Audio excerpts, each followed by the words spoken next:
Hey, yo, it's me, Pops Van Marmalade, and you're watching the Comics-Related Madness Network. Uh-huh.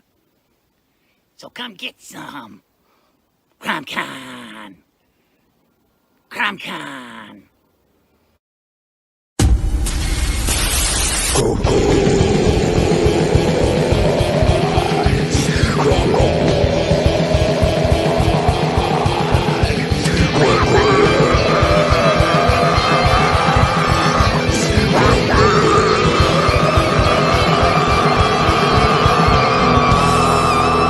Come get some.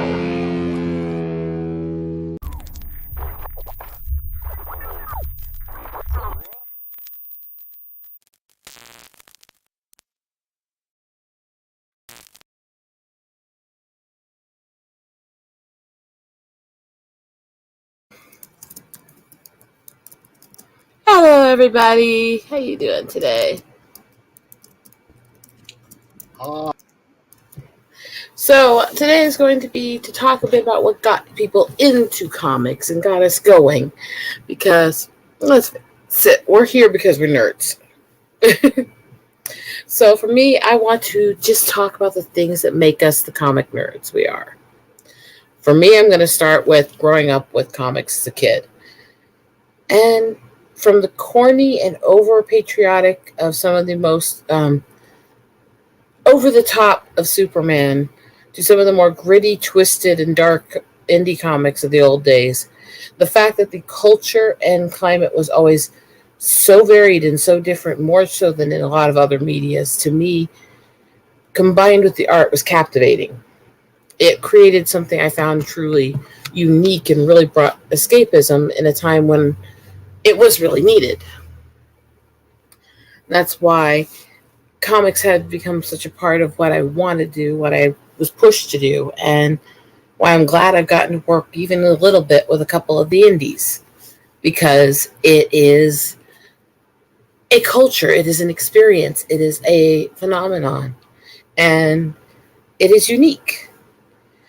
Yes, there are forms of comics, from the comic strips and the lighthearted, jovial jokes to the manga and the Asian styles to the typical Western comics. And yeah, they all have their own influence, their own pizzazz, their own creation, how they became what they are. And hello, Fizz. How you doing today? But the plus and the wonder of it is that within all those different styles, all those different realms, there was an underlying principle. Most comics had an overall goal of telling the tale of that ultimate good fighting the evil, of standing for what's right in the world, for being noble, for being good. And that to me was something I think I needed at that age. And it's something I think we need more of today.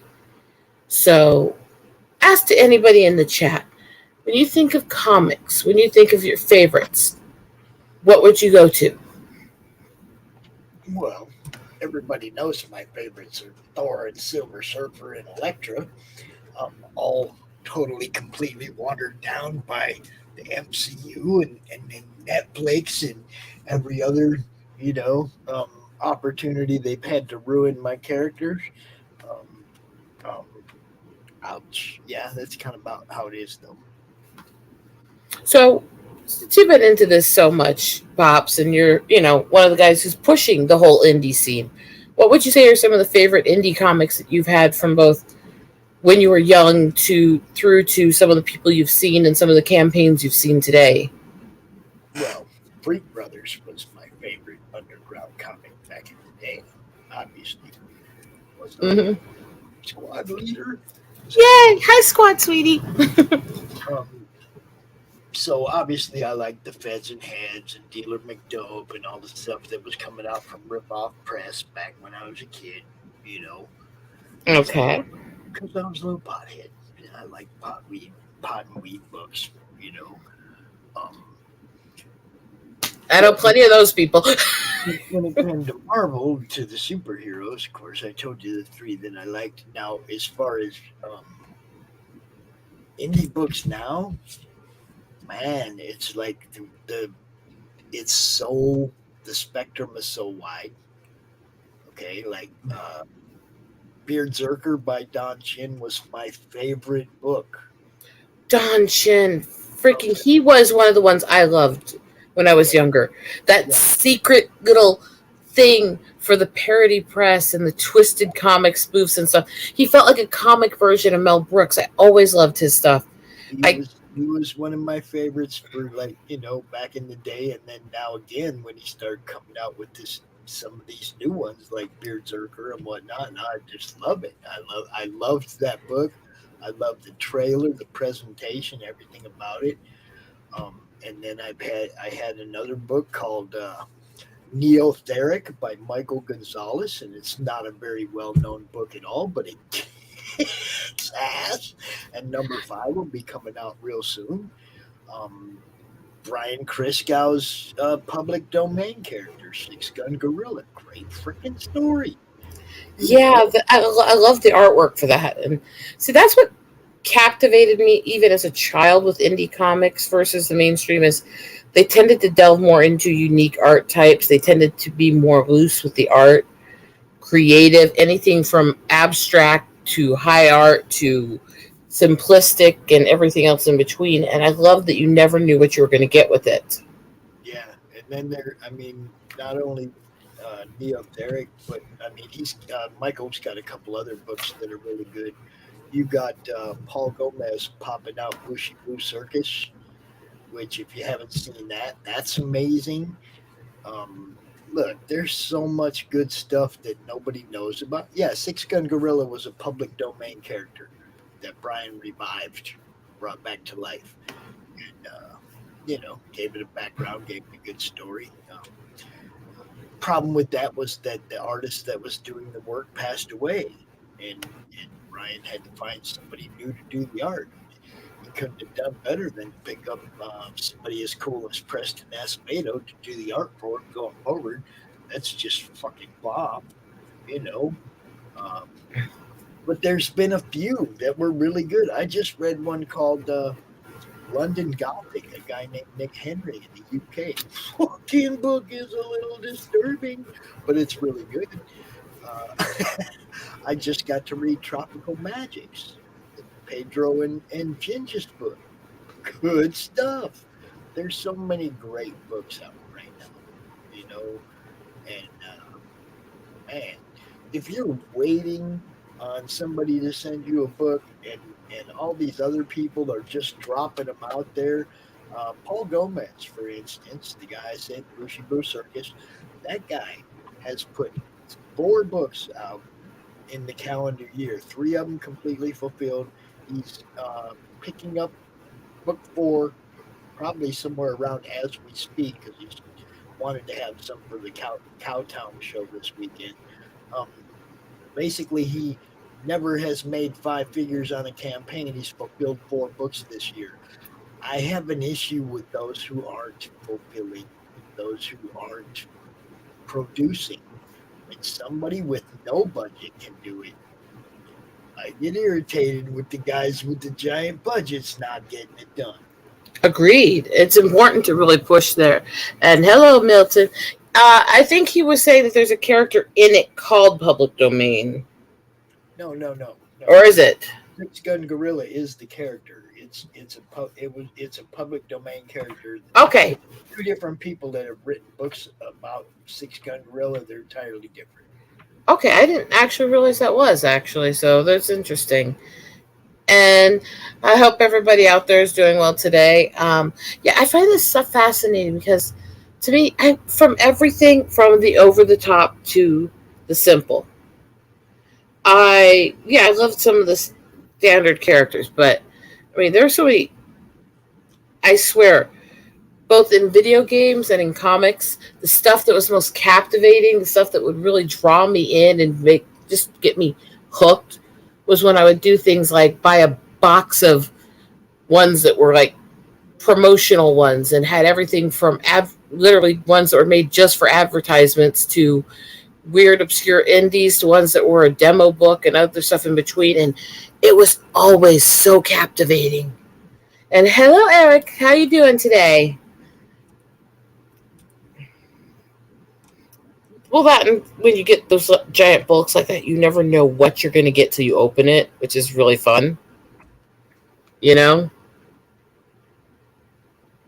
Yeah, I mean, look, I have so many different types of comics, like the little Reader's Digest ones. I have ash cans from way back in the day when they made them out of construction paper and shit. You know, um, Mm-hmm. there's just so many ways. The internet made it possible for all of y'all to be seen. You know, and it's a lot of work to be seen, but never give up on your, or I mean, never take time away from actually creating your project, actually creating your stuff to do live streams. Save that for when it's done. Don't, you know what I mean? Don't take time away from your art for this. We'll Yeah. bring it out for a half hour every other day or so and you can talk about it. But when you stop arting and you start streaming, you're breaking your own rhythm, people. And that's why part of why most of what I do usually is art streams because I like to talk to people. I like to interact with people, but I'm also when it comes to crowds and interactions with people on the agoraphobic side. So I sign on to here. I can talk to people. I can interact with people while I'm drawing, while I'm making art. That's the part that draws it in and makes it worthwhile. Yep. Because if I had to stop my artwork in order to spend time with people, I wouldn't want to do it, honestly. Because even when I'm sitting and watching a movie with my husband in the middle of the night and I've been on bed rest for weeks and I'm in agony, I am sitting there and I am beading and I am drawing and I am painting and I am doing whatever I can get my hands on to create something. Yep. Mm, If you're a true artist, it pushes you. You feel the drive every freaking moment you're awake. And when you're sleeping, you're dreaming of your artwork and what to do next. I fully believe that. I start dreaming about streaming, I quit. Oh, if I was dreaming about streaming, I'd be like, fuck this shit, I'm out. Dreaming about my art, what projects to do, what story ideas I come up with, stuff like that, it happens all the time. And the thing is that that's part of the artistic mind. We're driven to create. And these people that are so concerned about the way the world sees them and what they can do with this and what they can do with that, you lose a part of yourself if you focus on the attention, if you focus on making sure you get multiple videos a week, if you get a video a day kind of stuff. When you're making so much stuff that you're not focusing on your work anymore. And I don't know if you know, there's a YouTuber I follow who does a lot of goofy videos and stuff about metal and music and stuff called CVT. And he's actually talked about this. He's talked about the fact that the more they push him, that you have to make this many videos, you have to do this kind of video, you have to do this kind of video. And every video he does, it takes a lot of editing, it takes a lot of recording, a lot of music time, a lot of digital work, a lot of creating songs and stuff like that, or Right. basing things on things. That the more he does too many videos, the less he actually can focus on the art. Yeah, that's what I'm saying. They've got you guys. They're trying to get you guys to spend your time on YouTube instead of on your drawing and arting and writing. And it's like there's no reason for that, man. We'll get you out here as much as you want to be out here, but don't take away from your actual project, from the time you need to create the thing we're going to sell. And welcome, Laurie. I hope you're having a very good night and evening, whatever it is where you are. Um, yeah, you have to create. Look, I can be sitting here laying in bed broken and busted. I will be sitting here writing something or strategizing something or on my devices typing something up for an idea. You can't stop creating. You have to live with it. Yep, it's got to flow. You can't. Man, I get discouraged when I see somebody out here doing uh, a stream about, some kind of TV show or something, and I'm like, man, dude, I want your book, not your opinions. It's like, wow. I mean, don't get me wrong. I will do some goofy streams. I will talk about old favorite movies and shows and stuff like that. But that can't be all you do, and you can't do it constantly. It's one thing to do those every so often as a break from the work or as an escape or hang out with your friends or something. It's another when you make that more important than the work. Yeah. We do want to meet. We do want people to meet you, and we do want people to be able to see your work. We also want you to have time to get said work done. It's like, Those. if I talk to you and talk to you and talk to you, and you're an artist, and you're not arting while we're talking, I'm interfering with your project. Do you understand what I'm saying? It's like, I don't want to be that guy either. Hi, Laurie. Oh, hi, Laurie.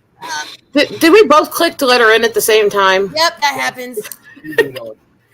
Hey, sweetie, how you doing? A stiff drink because it's fucking fun. I want to talk about the art and talk about which comics got people into it too today, because it just. What am I hearing? I don't know. I've been hearing it too. What? It could be a fan in the background on him or something. I have no fans on. What are you hearing? What? It's like a replay. I hear what people are saying. Oh, well, that means. No, I hear everybody's voices replaying. That's not on my end here. Maybe did you close your YouTube out? Ha It's like I heard a slight sound in the background. I heard a slight sound in the background. I thought maybe you were referring to that, but no, background noise is pretty normal on these streams. No, I forgot to close out my YouTube. Oh, we all have that moment. We all have that moment as a streamer. But no, I mean, I started this going, well, what interested you? I'm going to ask you, be it mainstream, indie, old, new, artistic, weird to standard and normal, which comics draw you in the most, and what kind of story do you look for? I read all sorts of stuff. I don't know. Being from a writer's point of view, I love a good story. I mean, you can find good art I don't want to say anywhere, but you can have some really great, talented artists, but the story doesn't keep you, you know? Yeah.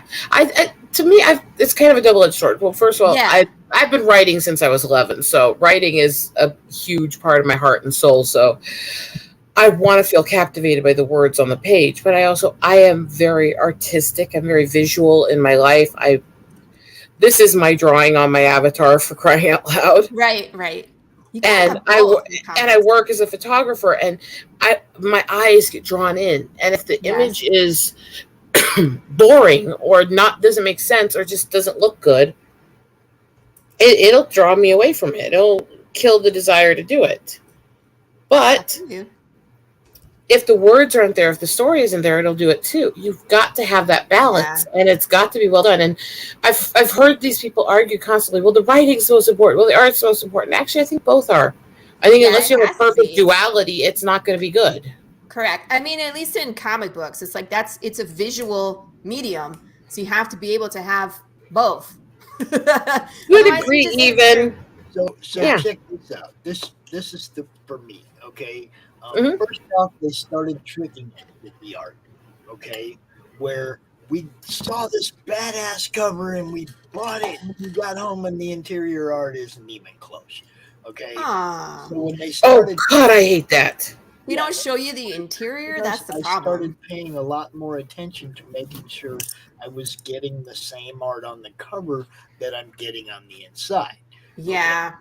So, the A cover became more important to me than all the variants and all that, because that's the actual guy who put the work in. Okay? I'm not saying the artists don't put the work in on the cover, but the guy who did all the work on the inside should get credit on a cover. Absolutely. So when they started tricking us, then it became all about the story for me. because I never knew if what I was buying was actually going to be the same on the inside or not. So Right. now it's about the story, guys. If the story's good, I'll be back for book 2. If the story isn't, I probably won't, no matter who drew the cover or the inside or everything, because they started playing the bait and switch. Now it's all about the story. Even as a collector, it's got to be something I know people are going to want 20 or 30, 40 years from now. Not a cover that went 20, 30, 40 years from now, because art's progressed to the point by then where the art ain't going to be by these old comics. It's going to be the stories and to fill their collections, right? To a large degree, that's what it is with all art throughout the ages. Is it changes, it moves. Whether you can think it's always progressing forward, whether you think sometimes it's regressing, whether you think some's better or worse in which era, art changes. It changes constantly. It's a flow, it's a rhythm. And so while the art matters so much for now, it won't as much in 30, 40 years. Riot, you sweetheart, we all love you, girl. I haven't met Riot Kitty before. Hello, Riot Kitty. I'm Laurie. She is a sweetheart. I've known her about 3 years now. She was actually the one that was doing the manga chibi stuff with me a couple weeks ago on the stream. Oh, cool. That's cool. She's a sweetheart, and I love that girl to pieces. Mwah, mwah, mwah. And this is all part of that cross-pollinating the audiences and everything, so that everybody does find out who each other are. That's really the whole purpose of doing this whole network with all these different shows, because they all have different audiences.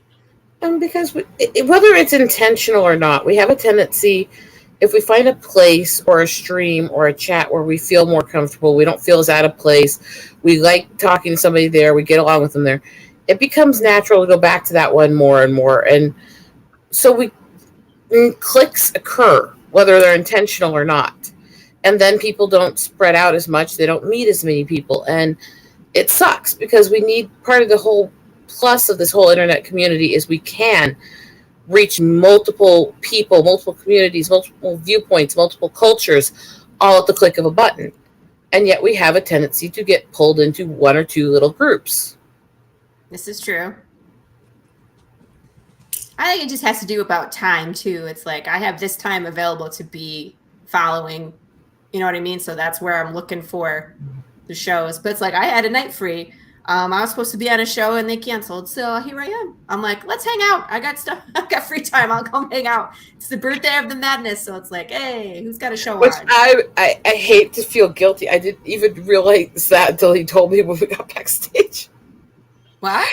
I didn't realize that until he told me backstage. I'm really bad with names and dates. Oh.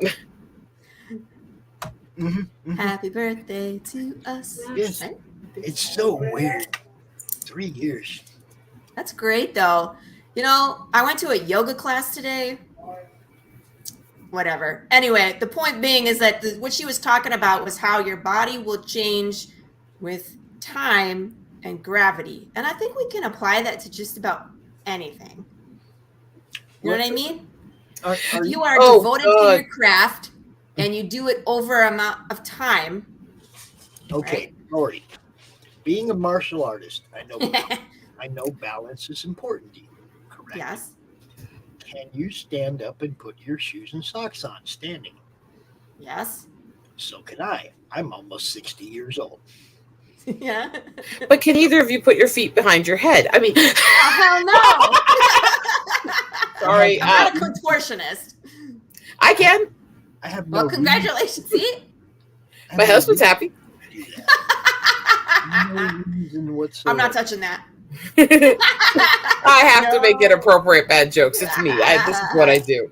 No, but seriously, you talk about your body changes with time and gravity. I'm sitting there going, considering my chest size, can we not talk about gravity? It's not my friend as I get older. I mean, I was trying to apply it to like art and comics. I know. I just have to be a smart ass. Things like, you know, things will naturally happen because time progresses. So it's like, you know, you get better at your craft, you learn more, you build your community. So it's just interesting. You know, whatever. Maybe I've had one too many drinks. I was trying to talk about how. No, your point was good. We were just being smart asses over you. I mean,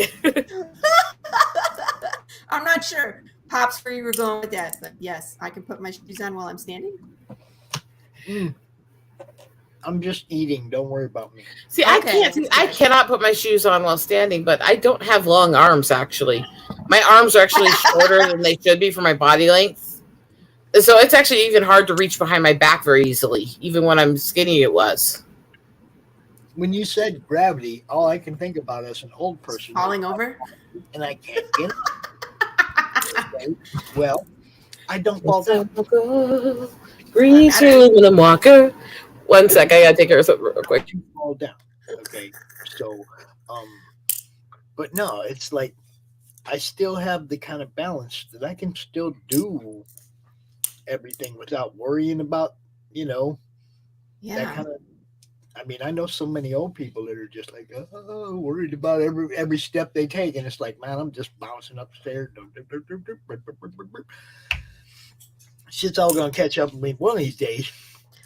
I do get. But until then, I get twinges in my Achilles and my right heel. I know one of these days that fucker's gonna pop. just remember, Pops, my dad with all his muscular dystrophy, my dad with all his medical issues, to the day he ended up in the hospital, a few days before he died, he was still hiking around even with his walker. He was still climbing mountain peaks and going out and shaking photos and stuff. He never quit. Just don't. That's awesome. That's kind of what I'm saying. Just don't give in to the mindset that you can't do shit anymore. Mm-hmm. Keep doing it until you actually can't do shit anymore. Yeah.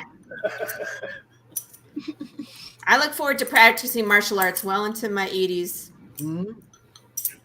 Funny, I'm looking forward to doing something well into my 80s too, but it's not martial arts. It's still physical activity. That's all that matters. Oh, absolutely. I call it the marital exercise bike. I mean, let's just call it what it is, sexercise. There you go. Mm-hmm. Let's get it on. And points for creativity and unique positions. I mean, gotta spice it up, man. No judges. No points. Right. There's no scorecard. No judges, no points. it depends. Remember, there's a fetish for everything. There's people judging it. Trust me. No televised events, none of that shit. All right. Laurie, how close? I'm still at 90%, hanging tight, waiting for people to come bail me out. I'm like, someone please put me out of my misery. Share that campaign up. We got a few different people up here. Let's show them what you got. Share the link out there. Come on. Oh, yeah. Oh, no, I want her. Have you seen her stuff? Can I share page? Rose? Mm-hmm. Yeah. Have you seen the little movies and stuff that she makes? I think she has. A little bit, but not a lot yet. No? Yeah, A little of it. You got to see how. Look, Laurie puts in work on a campaign. It's not just, here's some graphics of the stuff I got, blah, blah, blah. He actually puts in some work, some film production, some creativity. Let's go to the other one. That one. I really like that. Pine Fox. Yeah, Pine Fox. When it comes to an inspired and privileged retirement, Pine Fox is where you want to be. Quality of life, peace of mind, harmony, it's all here. The setting is beautiful and peaceful. The atmosphere is lively and enriching. The amenities have something for everyone and every interest. At Pine Fox, your health and well-being is a top priority. Our community is growing and just waiting for you to join us. If making the most of your AD years matters to you,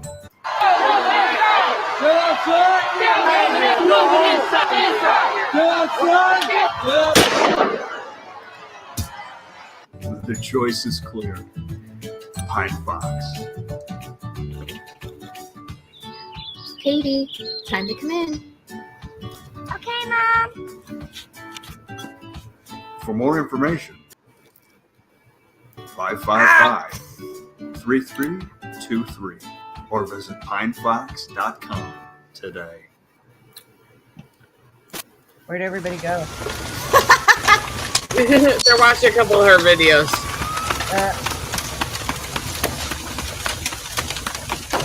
There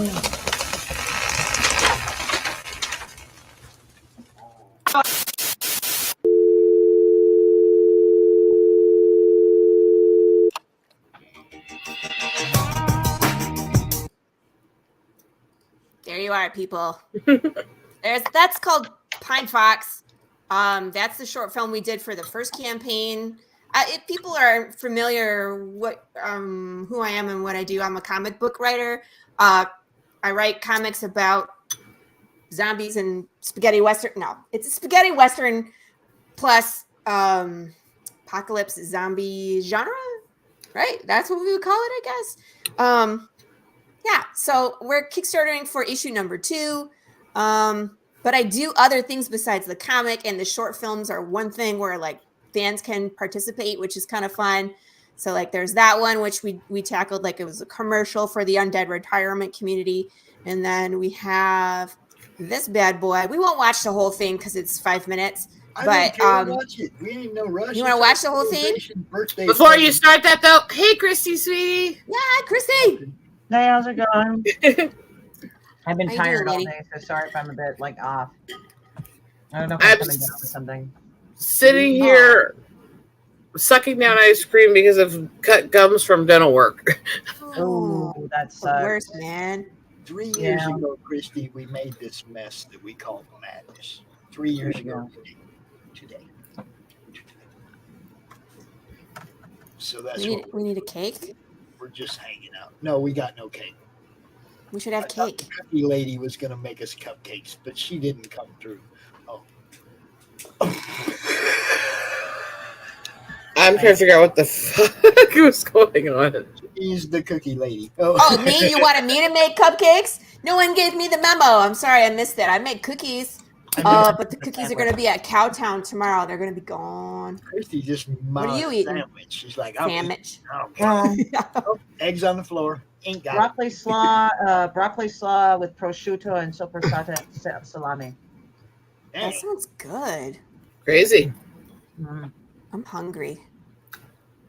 I should probably stop drinking alcohol and eat food, but you know, when the stream's over, I'm gonna have to go make dinner for my husband. What, Chrissy? You're drinking alcohol right now? Why not? It's Friday and it's been a week. Let's drink.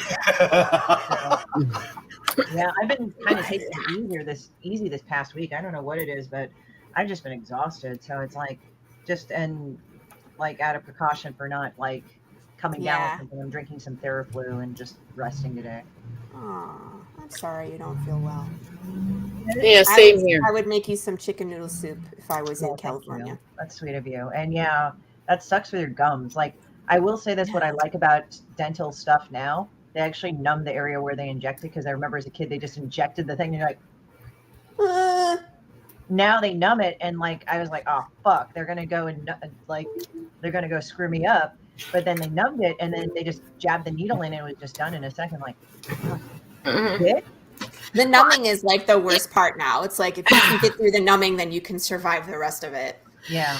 It's not even that it was necessarily that there was that much work that had to be done, but the work they had to do, the damage that was because of an issue I had with an old implant. So it did damage on the bottom side of the two teeth beside it. Oh. And so they actually had to cut the gums at the back of the mouth by the tongue to get into the lower part of the tooth to fix it. Oh. It's like certain things that you just can't live with, and like tooth pain and back pain. You know what I mean? You just described my life with those tooth pain. You have to take care of it first because it's the closest to your brain. Hey. And what people down talk is like if you have an infection in your tooth, it'll go to your brain. Yeah. It can also streamline straight to your heart too, and actually cause a heart attack. Fuck. Yeah, it's not good. So when people hey guys, Fatal! Hey, welcome back, Fizz. Fatal is a sweetheart. I know him really well from a group we called the Anime Nights of the Round Table, which gives you a clue how nerdy we are. He's a sweetheart, though. He's my boy. Hello, peeps. I'm crazy. I love to see my friends. So that's the thing. That's why I said when I started this, I want a variety show. I want someone where 1 week I can just be sitting there and sharing my art, sharing my photos, talking about what I do, or doing a quiet stream on my own, drawing and talking. Or I can just have an open panel, or I can have one-on-one interviews while we do art and stuff. I want it to be loose and free and able to vary, as long as it focuses on art and comics at some point. Mm-hmm. Well, like on my show and Phil's show, we both shit all up into comics like stuff, to even history. We were like nerding out on the IRA and shit like that, like in my drawing show. Oh, Laurie just froze at the. I did. Oh no! That? No, but it was actually not. They're little short freezes you're having. You like freeze for a couple seconds and then you're moving again. It's not freezing on my side, so that's crazy. So that's the worst where I'm like, like something just ridiculous. Oh no, I love when that happens to people. I love screenshots of it. I'm sorry, I'm evil. Cool. Free to send those my way. That's hilarious.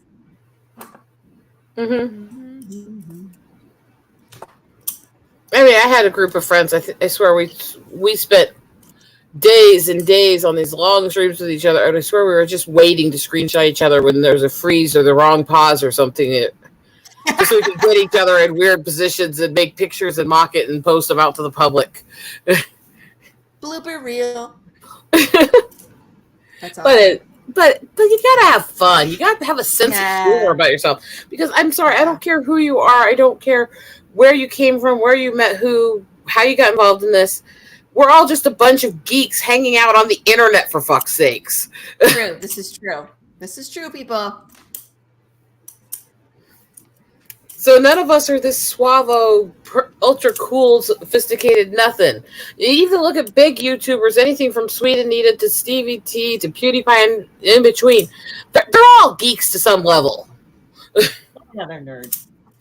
Total nerds. The internet is letting us nerds take over the world. I mean, bit by bit. Yes. Same thing we do every night, Pinky. Take over the world. With you on that one. I still actually have to say that over that stuff that's been done with that, screw their reboot, screw everything else, but I got to admit, Postmodern Jukebox's version of doing a jazzy version of that with a breakdown from the actual voice actors making jokes was great. That's one of my favorite takes of that. That is a great show. I wish they would bring that one back. Oh, they tried to bring back Animaniacs, and it was painful. Actually, what show I actually started watching yesterday was kind of cool. Was Lower Decks, Star Trek's Lower Decks. That's actually a remarkably funny show. I will never get into it. See, it's not even that. I'm not going to say that I automatically believe the studio's going to always be evil and wrong. The animation style, the humor style, and the very style of it isn't my taste. So I'm just not going to get into it. I mean, they have a lot of inside jokes of the other shows, and the thing is that the guy's from California. I'm in California, so some of the ships, like the California class ships, are all the like maintenance ships. The episode we watched was USS Solvang. I started laughing because the thing is that, okay, so I used to go to school in UC Santa Barbara, right? Mm-hmm.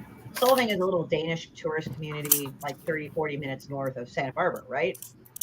And it's like Danish villages. It's kitschy, right? And, even though it's a touristy area, you can see the people that live there and all that. And it was so funny because the captain of the USS Solvang looked like she would have lived in Solvang. Well, that's why I've looked at it as, I'm a Trekkie, very, very openly a Trekkie.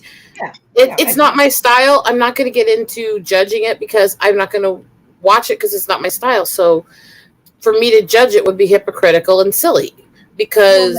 I get it. Like some of my friends hate some of my friends who are into Star Trek hate the other shows too. It's like kind of interesting. I mean, I haven't gotten into. I just happened to see Lower Decks, and I just was laughing at the California references.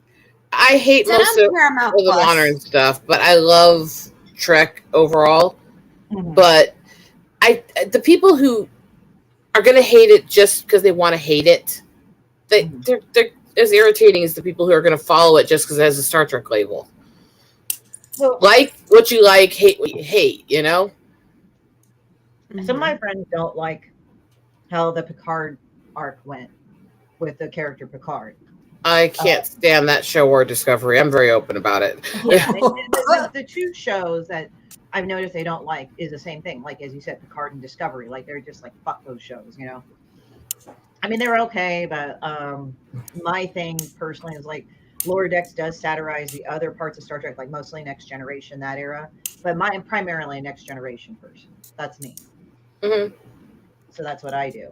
So it's like I like Next Generation, that's me, but I like the original series, you know. First. I am original series first and foremost for me, but I love that kitschy 60s era sci-fi stuff for some reason. Same as you see, look at my avatar. I like the 60s era pop art and the stuff I draw, so that's part of who I am. It's like I'm kind of the pre-hippie beatnik kind of style with a little bit of the gothic thrown in overall as a personality, and so I like that stuff. I really love the retro sci-fi, partly because I find some of it funny and because the cheese was actually funny. I love Next Gen as it was, but it never quite took over for me for my love of original series. But I always used to laugh at the people that would fight over which was better when I was a kid. But as much as it's beloved by so many people, I actually never liked Deep Space Nine as much as original series and Next Gen. I have problems with several of the characters, and I didn't like how it was in the last couple seasons. I didn't like Deep Space Never Nine got into until that. Worf went there. Then it was like, okay, it's cool now. No, I mean, I like it. I like it overall. I couldn't get into it either. I can pinpoint to you the thing that pisses me off the most, Kira Nerys. I fucking hate her. Her character is absolutely as terrorist as you get. There's even an episode where she literally justifies and says that there was no such thing as innocent victims. If they were there, they were conspirators to the enemy and deserved it when she bombed them. You all right there, Christy? You okay, Christy? What happened was that I actually had some tea and it goes down the wrong pipe and I was coughing. Oh, Oh, poor thing. I'm fine now. It was like Christy's dying. I do that too because I have vocal cord issues and I'm always chugging hot tea, and yeah, every so often it just doesn't want to go down because of the throat, you know. Yeah, like Blow it all occasionally, like over the now it just keyboard. goes down the wrong pipe and it goes. As I said, Fizz, Kira Nerys, she was the Bajoran yeah. who was part of the resistance, and the problem is I didn't have a problem with the freedom fighters versus the people who are dictators there. The problem was that she didn't care that she bombed civilians. She didn't care that she went after and hurt people who were basically servants that were forced to serve them, or that she bombed places where families were, because they were all villains. They all deserved it. And I can't, no, fuck that. Fuck that character. Kind of like what killed the NRA. I mean, the IRA. The IRA, that's pretty much eventually, ironically, that's what probably happened to the death of the IRA, because they started bombing their own people and beating the shit out of them, killing them. And they're like, what's the point of that? That's one of the things we were talking about with the IRA. Like, no, like, Yeah. It's really actually interesting because Deep Space Nine also has, to me, what was one of actually the best written characters of all time in Star Trek, which was Garrick. Because the levels that they got of complexity and depth, and both good and bad in him, and still actually had it make sense in his twisted mind, was really complex and actually well done. yeah.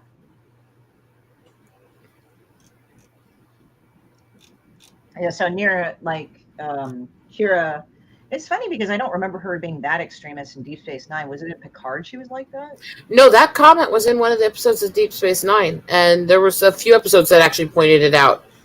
I don't know if they're ones you watched or maybe if you missed those comments, but they played into me because I couldn't stand her. Yeah, she was. I think what it was is that extremist I before she didn't became get a into Deep Space superior. Nine as much as Next Generation. I watched some Deep Space Nine. Some of my friends are more into Deep Space Nine.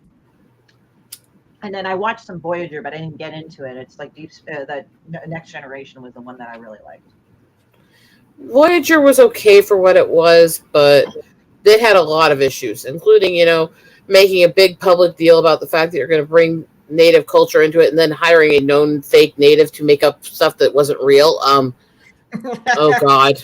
It's not good. How is he a fake native? I mean, I don't know. I'm not native. The guy that wrote the stuff claiming to be native and saying he was writing the native culture for Chakotay was a known non-native fraud who was constantly making this up. Think Rachel Dolezal for natives. Oh, yeah. Yeah. It's kind of funny because sometimes, like, they had this one thing with, what was it? I think they had that with Rachel Dolezal. Like, they kept featuring her, like, well, should white hairdressers do black hair? And I'm like, please don't keep featuring her. She's insulting. Take her out. Like, I'm pretty It's sure. like people making jokes using the names of native stuff and making those jokes about Warren. It's like, that bitch ain't native. Stop insulting our stuff because she stole from us. Yeah, right. You know? It's the same thing. And he's one of them. And the thing is, it's a real thing where there's this whole group that try to pretend to be native in order to specifically piggy into specific writing contracts through the tribes, other stuff where they're basically trying to take credit for a culture that isn't theirs so they can try to steal money from the people actually in third world conditions who need the help. Yeah, I heard some of the reservations were really fucked up from some of my friends that are part. It is really, really bad. When I say that, you know, the tribe I'm carrying through is Oglala Lakota, the poorest tribe in the nation is Pine Ridge, where my family is. Yeah, like they even said, hey, Jen, it's like they were talking about not like the people I know, like one Seneca, he's a card carrying Seneca, and the other guy is like a card carrying Navajo, and he was telling me in order to get the money in the Navajo Nation, you have to live on the reservation. He says it's fucking horrible on the reservation. It's like beyond below standards of living. There's only a few tribes where they ever actually get money. That's as much as everyone always jokes about the Indian collecting government checks. Most of us don't get shit for it. I mean, even on the res, most of them don't get shit for it. Yeah, I think it's like from what I hear, and again, this is not because I claim to be native, but I've heard from people that have worked. I mean, this is a California native community, so Yeah. like some of the counselors, like when they bought my books of Personal Monsters, they say like a lot of kids come from broken homes because a lot of them, their parents have drug problems and they get a lot of money from the casinos because we have like a lot of the Chumash and the casino money is big here, so they get a lot of like. Casino money is big in the states where it's really restricted gambling elsewhere, and there's a large population because the people are willing to take the effort to go to the casinos. When you go outside of those big states like Cali, New York, and those with huge populations, the casinos don't do shit, and the few of them that do, it never goes to the tribe because there's so little money after the elders took their chunk that the only thing it benefits is sometimes giving a few of them jobs, literally. Yeah, and for my tribe, it doesn't even do that because they're out in the middle of the fucking desert in the state where there's legal casinos everywhere because there's Lead, Deadwood, and all the fucking Old West shit. Yeah, no, I get what you mean because like California, yeah, like gambling is heavily restricted in California. That's why they survive and get a lot of money. But it's like, but yeah, like other states are different. That's why I just said with this one, it's this stuff. It's so many things that make it differ from the treaty for each tribe to how they run it to their location compared to where other cities are to what the state laws are in the state where they exist, because tribal laws and the regulations on the res are kind of exempt from a lot of the state laws and federal laws. So yeah, there's so many complexities that no two reses are anything alike, honestly. Right, and that's like I said, it's like. When I hear about the native situation, I hope I don't sound insulting when I say that. It's like I hear from different things because different tribes also have different requirements too. Like I had a friend whose mom was a Canadian native. I don't know what the name of the native population was up there, but they're basically, I don't even know what percentage you have to be. But she it's like there's no other like full-blooded natives anymore. So it's like even if you're diluted, you're still a card-carrying member of the tribe. Well, that's complicated anyways, because most of the tribes there, here, even in the South, if you were accepted the laws, you were one of us. There was no such thing as what was known in the old days as shirt tail or in-law relatives.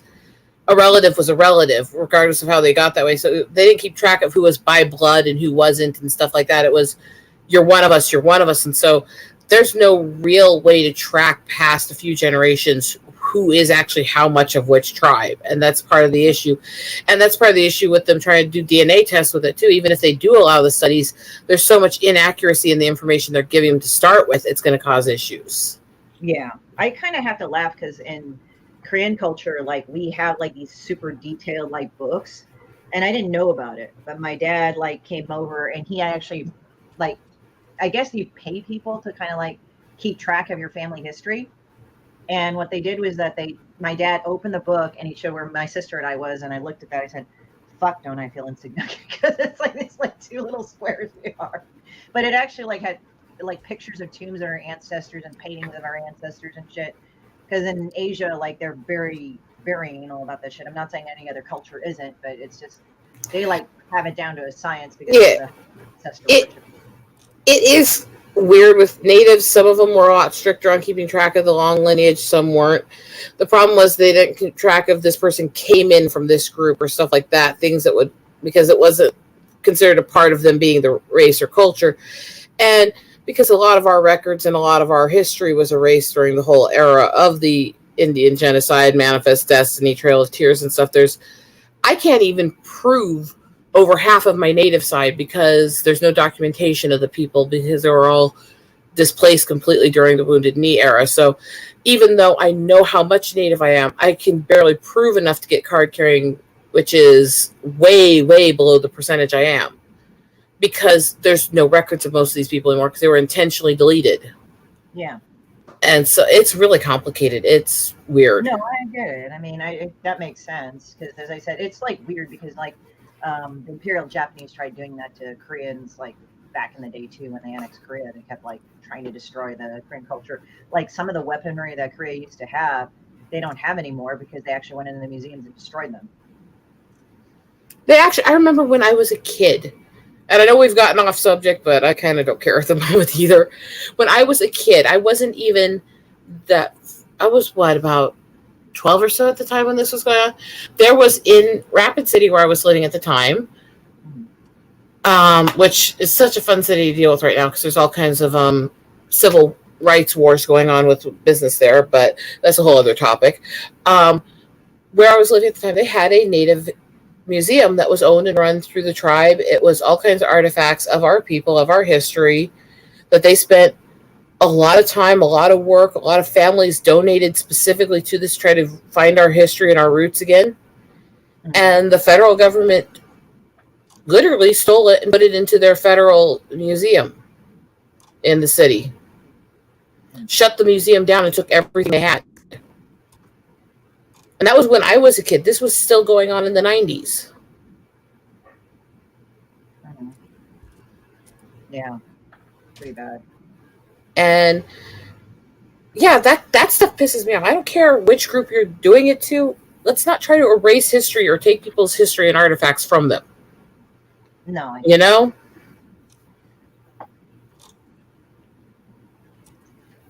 But yeah, I remember that one vividly because I remember how pissed I was.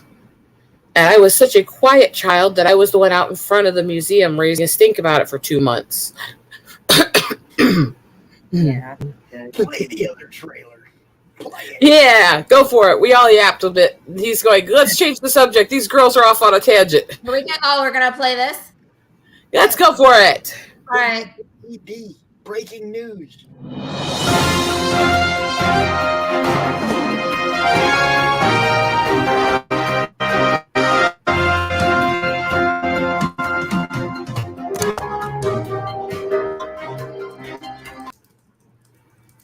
Oh no! Whoa! Let me play What it. happened? Let me play it. What's going on? It's chopping really bad. By the way, hi, Keely. As you know, Pause we've been it. following this crisis Play as it. it develops. Laurie, let me play it. Got it. I paused it. I'll just share mine because mine won't be all choppy. You know what? I think I can add it to the brand because remember give me a second, I'll add it. Do. Da, da, da, da, da, da, da, da, da, da. There I go. If that's supposed to be effed up today.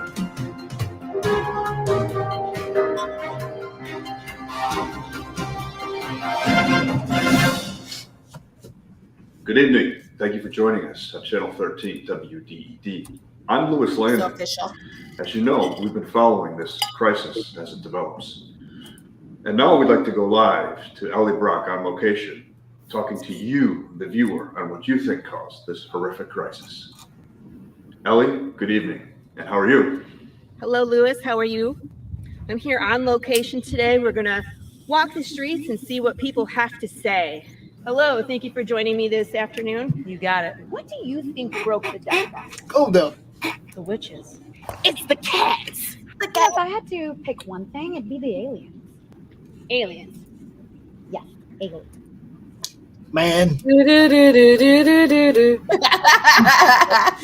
one was so much funnier too. Like it's in the blooper reel when we get to it. It's really funny. Yes. I wanted to pick notable comic book reporters. So like Louis Landon as Lois Lane, Ellie Brock as Eddie Brock. You know what I mean? Because they were hold up. comic book reporters. I like this So. chick right here. That's me. That's Ellie Brock. Right. Oh, where she's like, you got it. She looks like she's full of a lot of And we're sass and gonna vinegar. Walk the streets and see what people have to say. Hello. Thank you for joining me this afternoon. You got I love that. You got it. it. What do Oh you my think God, broke she's the death awesome. box? She like does BMX biking. She's amazing. It's the cats. You know, if I That's had my to neighbor. pick I love one her. thing, it'd be the aliens. Aliens. Yes, aliens. Where did they come from? Outer space. Why do you think the death box Outer was broken? space. I can tell you.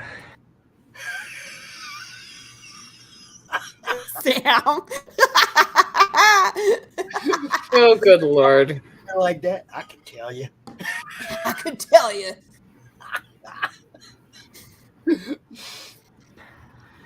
Just wait. It's that damn sugar. That's a good question. And a lot of you are going to say the government. I know, in fact, most of you are going to say the government. I think it's the government. No comment. Do you want to talk about what you think broke the death process? Sir. What? Sir, do you have a second? I'd like to ask you a question. It has to be Anthony Fauci. None of this is the reason death was broken. I honestly think it's vaccines. Vaccines. What's causing the undead and what's causing the human form to turn into the undead. And it's not just death. If you think about it, this makes sense. No comment. Are you saying we can't die? I think it's the food that we eat. It's in our candy. I'm not answering no questions. Real? There's a crazy old bastard. I mean, Maybe it's not. That's my editor, by the I way. bet it's the cats. Acting I know it's the cats. Everything is genetically processed now. So GMOs. Remember the pygmies? I think they're back. No fucking comment. It's the nanotech technology. A pale horse, and he who sat upon it was death. Can you elaborate? Look, man, I don't know. Back off. Brandon? Maybe this is all just a really bad trip. People, I think you guys are all at fault. The media, the government, Big Pharma. You guys know who did this, and I won't stand for it. No comment. It's in our coffee. You can't die. Well, You gotta I mean, put your it body in your dies. coffee. So where can people go to find this information? Google. That's Google. Google it. Google it. Damn, I wish I'd have known that. Google. Specifically yogurt? not the yogurt. It's in our drinks. Can you be more specific? No. Is there a cure? No. I don't think so. Honestly, I think there's a colony of pygmies, and I think they are out casting voodoo spells. That Voodoo blueberries spell. got me real Voodoo concerned. spells. It's in the brisket. Yes. It's in the barbecue. Not the brisket. Look around you. How many deaths do you hear about? A lot right now. So, of course, it was the witches. They're the smartest people in the world. oh Lord. Skinny G. He must have given me some bad stuff. He's just a little die. Your body dies, but yeah, you stay in it while you decay. It's sugar. Sugar. Don't believe everything you hear. It's absolutely organic. Just the meat Barbecue and the brisket. water In the water. and the vegetables. That's the limits of life. It's McDonald's. There she is. I know, this one's my favorite. It's McDonald's. It's McDonald's, people. It's McDonald's, yo. Well, I always knew they were evil. I mean, wait. Well, I like McDonald's broke death. And the reason I say that is if you think about it, their food don't actually burn. Their food was designed to be consumed by the dead. But see, if you take it, then you die. So it's the consumption of eating the food that only is made for that do not die. You get what I'm saying? It's McDonald's. Trust what I'm telling you. It's McDonald's. It's bad. Crazy. It's crazy stuff. I'm gonna go rob a bank. See, the thing is like, it's actually, I don't know why the dead don't fucking die. Look at me. Look at me. Put the phone on. And there you have it. We've spent all day asking people what they think. There's some truly wild accusations out there, and let me say, we really have no idea.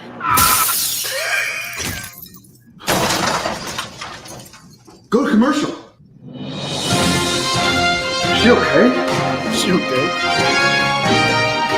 Somebody call 911. What do you mean? I gotta say that, like with the cats, it's actually kind of cool because they found out toxoplasmosis, like low key, like hides in the body, and the headline was kind of like going like, you know, cats kind of control us in a weird way to take care of them.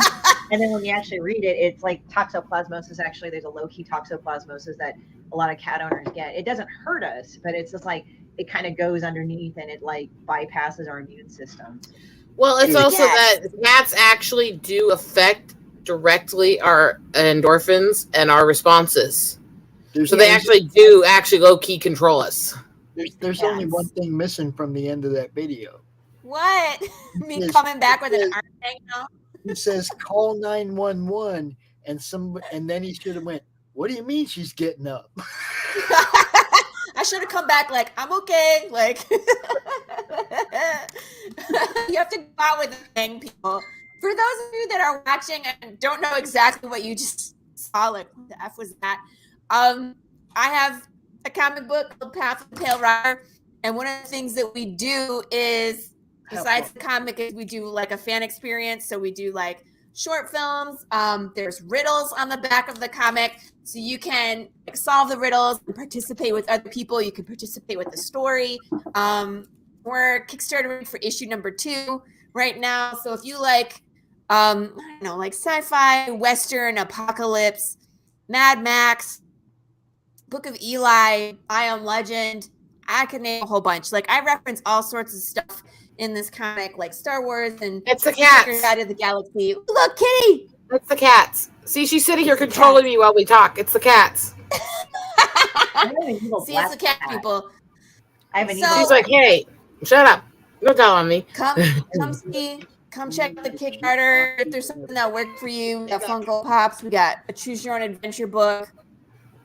I'm at 90%. I just need like a few more people to get us there. So if you could be my hero, I would love you forever. I think you just won a fan, not a fatal with that video. Whoa! Like I used to choreograph fight scenes for movie production. So that's kind of like where I started. So it's like whenever we do a video, I always try to do something crazy and stunt. You know what I mean? So like in the first one, we did a shooting and we lit stuff on fire. And we had riots. And in this one, it's like, I didn't really have anything exciting until the very end. I was like, we need to have some kind of stunt. So I had my husband run me over with the car. It was really funny because my parents were all concerned, like, please be careful. And I was like, if you knew how we were filming it, you wouldn't be concerned. Like, it's a stunt for a reason. It's a stunt. You know what I mean? Yeah. If you're a stunt person, you know how to do it without getting hurt. I'll just leave it at that. Yeah. It was fun. I'm going to sit here and laugh because my cat keeps trying to turn this off to get attention. 76 chapters, 9 days to go. Yeah, man. We're so close. I'm going to Cowtown this weekend, so I'm hoping to just get it knocked out. When we get to 6,000, I'm going to smash some pumpkins. Is it in this one? Her and Rich, you guys know my co-host, Rich. He's going to put on a red dress. He's going to get himself all dustied up real nice and pretty. And he's going to bust stuff up with a hammer, too. Got to get the $6,000, though. And then you get Laurie and Rich in red dresses live. What? I don't want that together. What the heck? You can't. Look, I'm putting the pumpkin promo in there. Okay. Can add that real quick. It's like 30 seconds. It's just funny. Ready?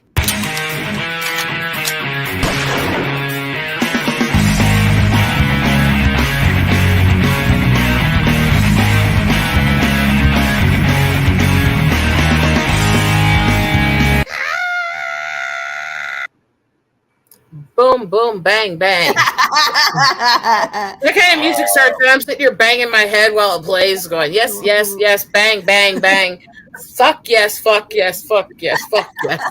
I really want to smash those pumpkins. It's going to be fun. But seeing Rich. So you want to be the Smashing Pumpkins? I mean, yeah, I know. We were trying to debate what songs to play in the background when we smash pumpkins. No. I don't care. I don't care who liked what movie it came from. Go back to Smashing Pumpkins. Use the song "Smash It Up" that they used in Batman Forever because it's perfect for that. Smash it up. Well, you could also like play "The Beginning Is the End" at the beginning too. I was thinking like some good old Guns N' Roses, like "Welcome to the Jungle," "Live and Let Die," the Guns N' Roses. But then someone was like, someone needs to do "Loving You," like "Loving You is easy because I'll kill you." I mean, I want you to do "Fire It Up" by Zakk Wylde. I have to look that Black up. Label Society. Because they got these skeletons sitting at the news desk. Okay. Bobbing their heads. I have a challenge for somebody. Somebody here has to find me somebody who could actually produce and make a heavy metal version of Tom Lear's "I Hold Your Hand in Mine."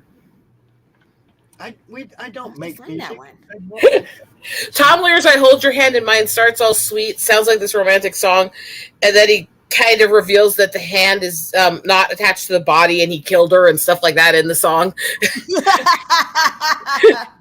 Where is that song by Coheed and Cambria where it's like "Welcome Home"? That one where he's like, "If you would love me, you would endure my wrath." It's like, ha ha.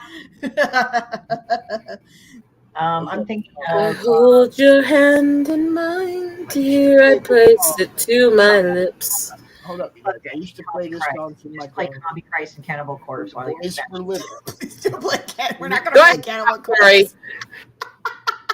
I might put a hard no on that. All right, Pop. The girls are crazy. Now check this out, Laurie, because you're gonna like the production quality of this. I can't play all of it, but I'll. Right, you can't because copyright. But let's listen to it, dude. Let's see. Ooh.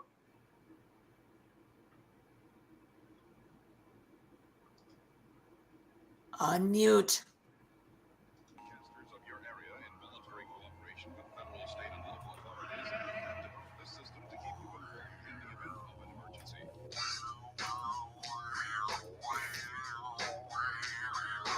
What the fuck?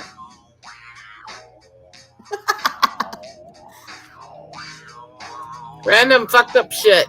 It's not bad. Hey, let me come on.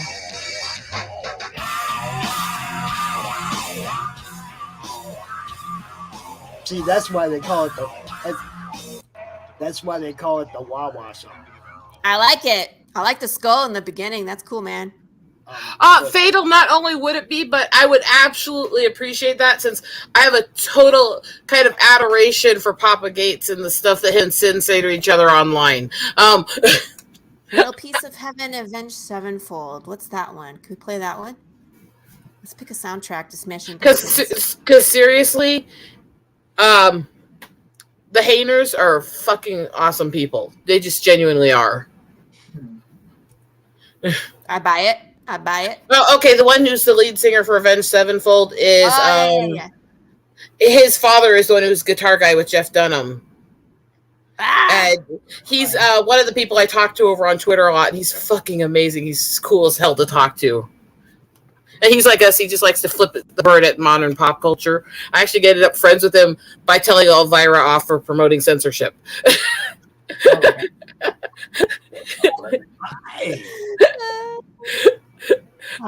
You gotta love how some friendships are made, right? Got to. That's how it starts, man. I told her she was a bitch, and he followed me. That's all it takes sometimes. You said you called somebody a bitch? What? We have a wait, that wasn't her. That was me then. Yeah, I was like, what? No, I said demon bitch. It's like demon Never bitch. read- You called Hey, somebody hello, Lemon. But no, I mean, I love the fact that we can find people who are like minds, who are anything from nobody in the middle of nowhere to famous people and stuff. We can connect to each other on equal level with this internet culture. I love that. Yeah. But didn't you see? Gotta love the internet, man. Didn't you see Milton earlier? Didn't Milton say that the internet is a conspiracy? Oh, Milton's always saying shit like that to fuck with people. I don't believe in the internet. It's a conspiracy. You should have heard. Oh, no. I said sometimes. Lori's heard some of it, and she's like starts laughing her ass off. What? What'd I do? No, What'd you like, say? Saying hi to everybody. Awesome. Yeah. I think it goes without saying that when I have the open shows on Friday, you girls are always welcome here. Thank you, ma'am. There you go. Thank you. I'm sorry if I'm a little low energy today. I don't know what. Oh, that's okay. We all have those days. Fuck it. Yeah, I mean, yeah. I wasn't really planning to say anything about it, but yeah, I'm fucking laying here in bed because between the dental work and waking up with my muscles sore, I ain't doing shit else. So I'm laying in bed. Fuck it. Let's do a panel and chat. I mean, yeah. I'm gonna go down and get some medication, so I'll be right back. Oh, I can't fucking win. I'll be right back, guys. All right. You like some Cannibal Core, Fatal? Why? Fatal is so going to end up liking this group in the Friday streams, I swear. Fatal is one of the only people I've ever actually given my phone number to, if that says anything. Oh, that says a lot. That says a lot, man. Because you guys know how guarded I am. I don't know nothing about phone numbers. Nothing. I'm not going to turn off my camera. I just used to. La, la, la. I'm going to get a knife because I like to do that. Look. Ooh, what's this? Ooh. I could go really inappropriate here so easily. Just see. Suck the big thing in bed.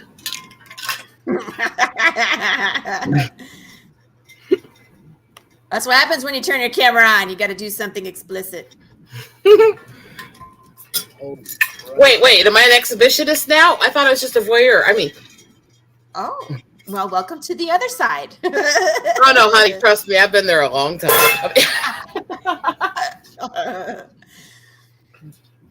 I don't know nothing about that. Pops is sitting there going, what the fuck is wrong with these women? Nah, he's enjoying it. I think I yelled Kotex in the Madness chat one time. That was pretty funny. Rich got into trouble. He's like, what did I do? Because he talked about having cupcakes for the anniversary. And then I said, so you're on your period, dude? And he says, like, no, are you on yours? And I said, no, not yet, but okay. And then he went like, well, you know, I think he mentioned about shaving. And then I said, I don't know. You're a furry fuck. You tell me.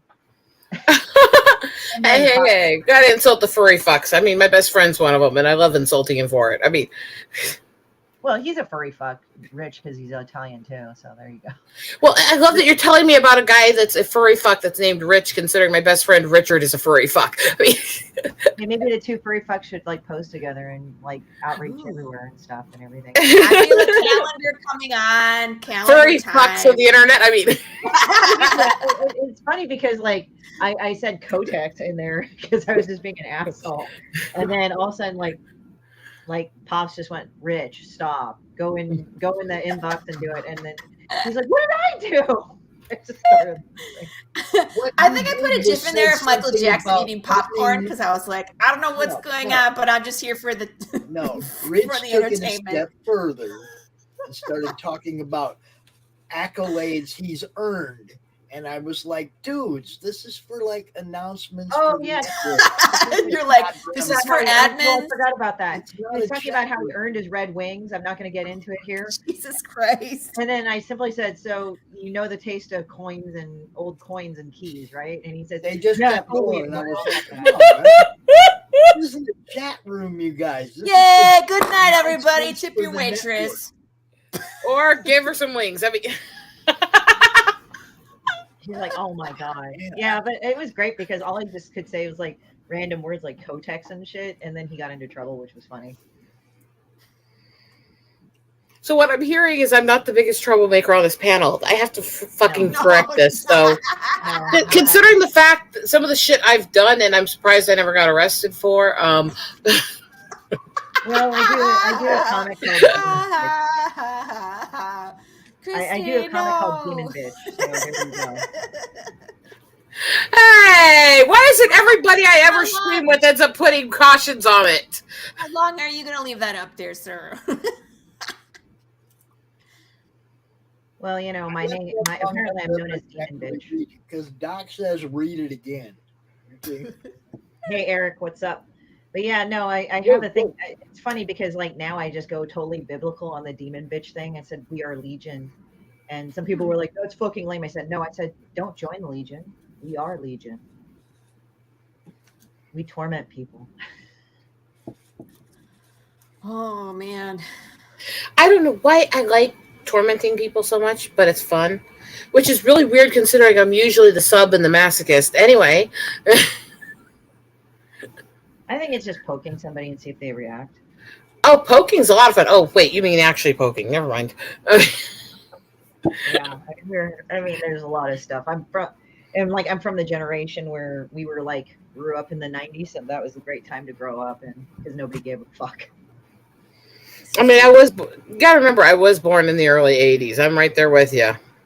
Yeah, I mean, it's like, damn, like everybody, like if you were a douchebag, that's okay. You could be a douchebag back. Yeah, you know, when people were douches to me, I insulted them back. If somebody hit me, I punched them the fuck out. I didn't have to worry about people's opinions. I didn't give a fuck. I was going to stand up for myself. Yeah, like when I was in junior high, like a young boy was like 3 times my size was fucking with me, so I got mad and I apparently bloodied his nose. Okay, I have a admittance to make here because this goes back to a panel I was on a while back where it was a whole bunch of guys talking about what was the youngest real fight that they got into and stuff, and the guys ended with saying that the youngest one out of all of them had gotten into a true brawl when he was 7 was his youngest. And I said, and then they looked at me and, oh, you don't have to do this with us. And I went, 2. And they went, what? I was fucking 2 when I beat up the kid that was trying to beat up my siblings. Now let's get there, right? And they're looking at me with their mouths open going, you've got to be kidding me. It's like, no. This was a kid 3 times my age who was chasing my siblings with a lead pipe who I knocked down and beat up. God damn. When I was 2. God damn. Like that's pretty gnarly, dude. Because it's like, yeah, it's like you never think kids are homicidal at that age, but then like when it happens, you're not surprised. Well, when that happened, my mom said all she could think is as I'm strutting over to him with my arms crossed and glaring at him as he's doing this, is, oh my God, he's going to kill my baby. And she's like running over to try to get me from him. And I just knock him down, start kicking the crap out of him. And she's like watching going, like she was just dumbfounded. And she says, ever since then, I knew I didn't have to save your ass. It's like, yeah, it's kind of funny because it's like, yeah, it's like nobody really. It's kind of weird because like one girl. Well, I say girl, but they identify as they them. So let's just say that. So this one artist, they were like they had their artwork up, and she was telling me even my generation, I don't even understand. Like they're in their 20s, right? Mm-hmm. And one person went on there and said, you know, your artwork upsets me. And it's like a fucking cartoon little fucking demon. It's not even anything offensive or scary. And this person went on their thing and went on this whole thing about how the artwork upsets them on technical levels and every single level. And this person just like looked at that whole thing and went, wow, that's amazing. And just blocked it, you know? But here, it doesn't end there. Then that person that got blocked made a whole other account, went back on and said, don't you bothering me anymore. I started laughing. Fucking hell. People don't understand the fucking internet. Excuse my French, but like. Can I ask what the fuck it is with people when you block them, creating a new name to try to talk to you again, like, or finding another name to try to talk to you? It's like, dude, I blocked you on the other name. What makes you think I fucking care to speak to you now? Fuck off, right? And on top of it, they go like, don't you bother me anymore. It's like, I blocked you, dude.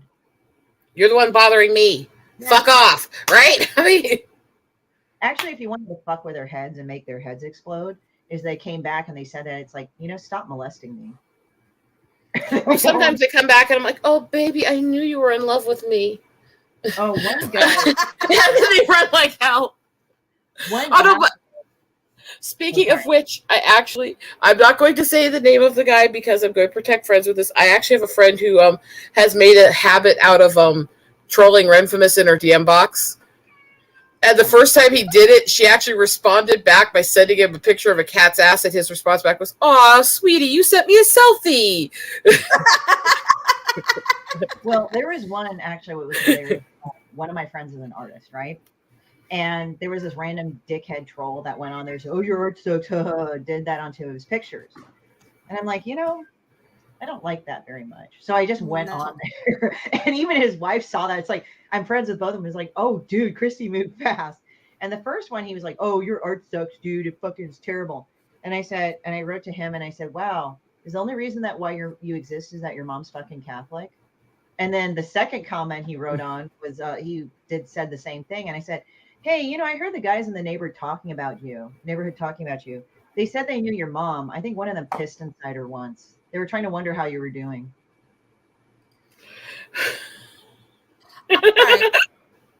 I love you, girl. I'm sorry.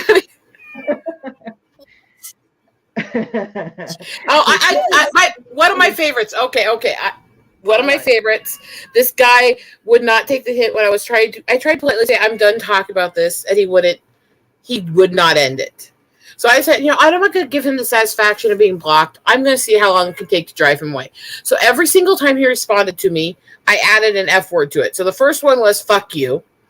That was "fuck the fuck off." And then by the time this ended, I had over 30 F words deep in one sentence paragraph before he blocked me. Oh my God. And I would sit there for a little time and make sure it made logical sense, that it was a concise argument with that many F words. Oh God. Like I was friends with the guys from Fugly, enough said. Yes, I know. My cat is whining, Fatal. And my leg is gimpy. I can't get up to deal with her. Now. Laurie! Get up here, you dumb fuck. Cat love. Where's my black kitty? Come here. Someone in my neighborhood, when we walk around in the morning, has one of those motion sensor Halloween decorations that meows at you when you go past. But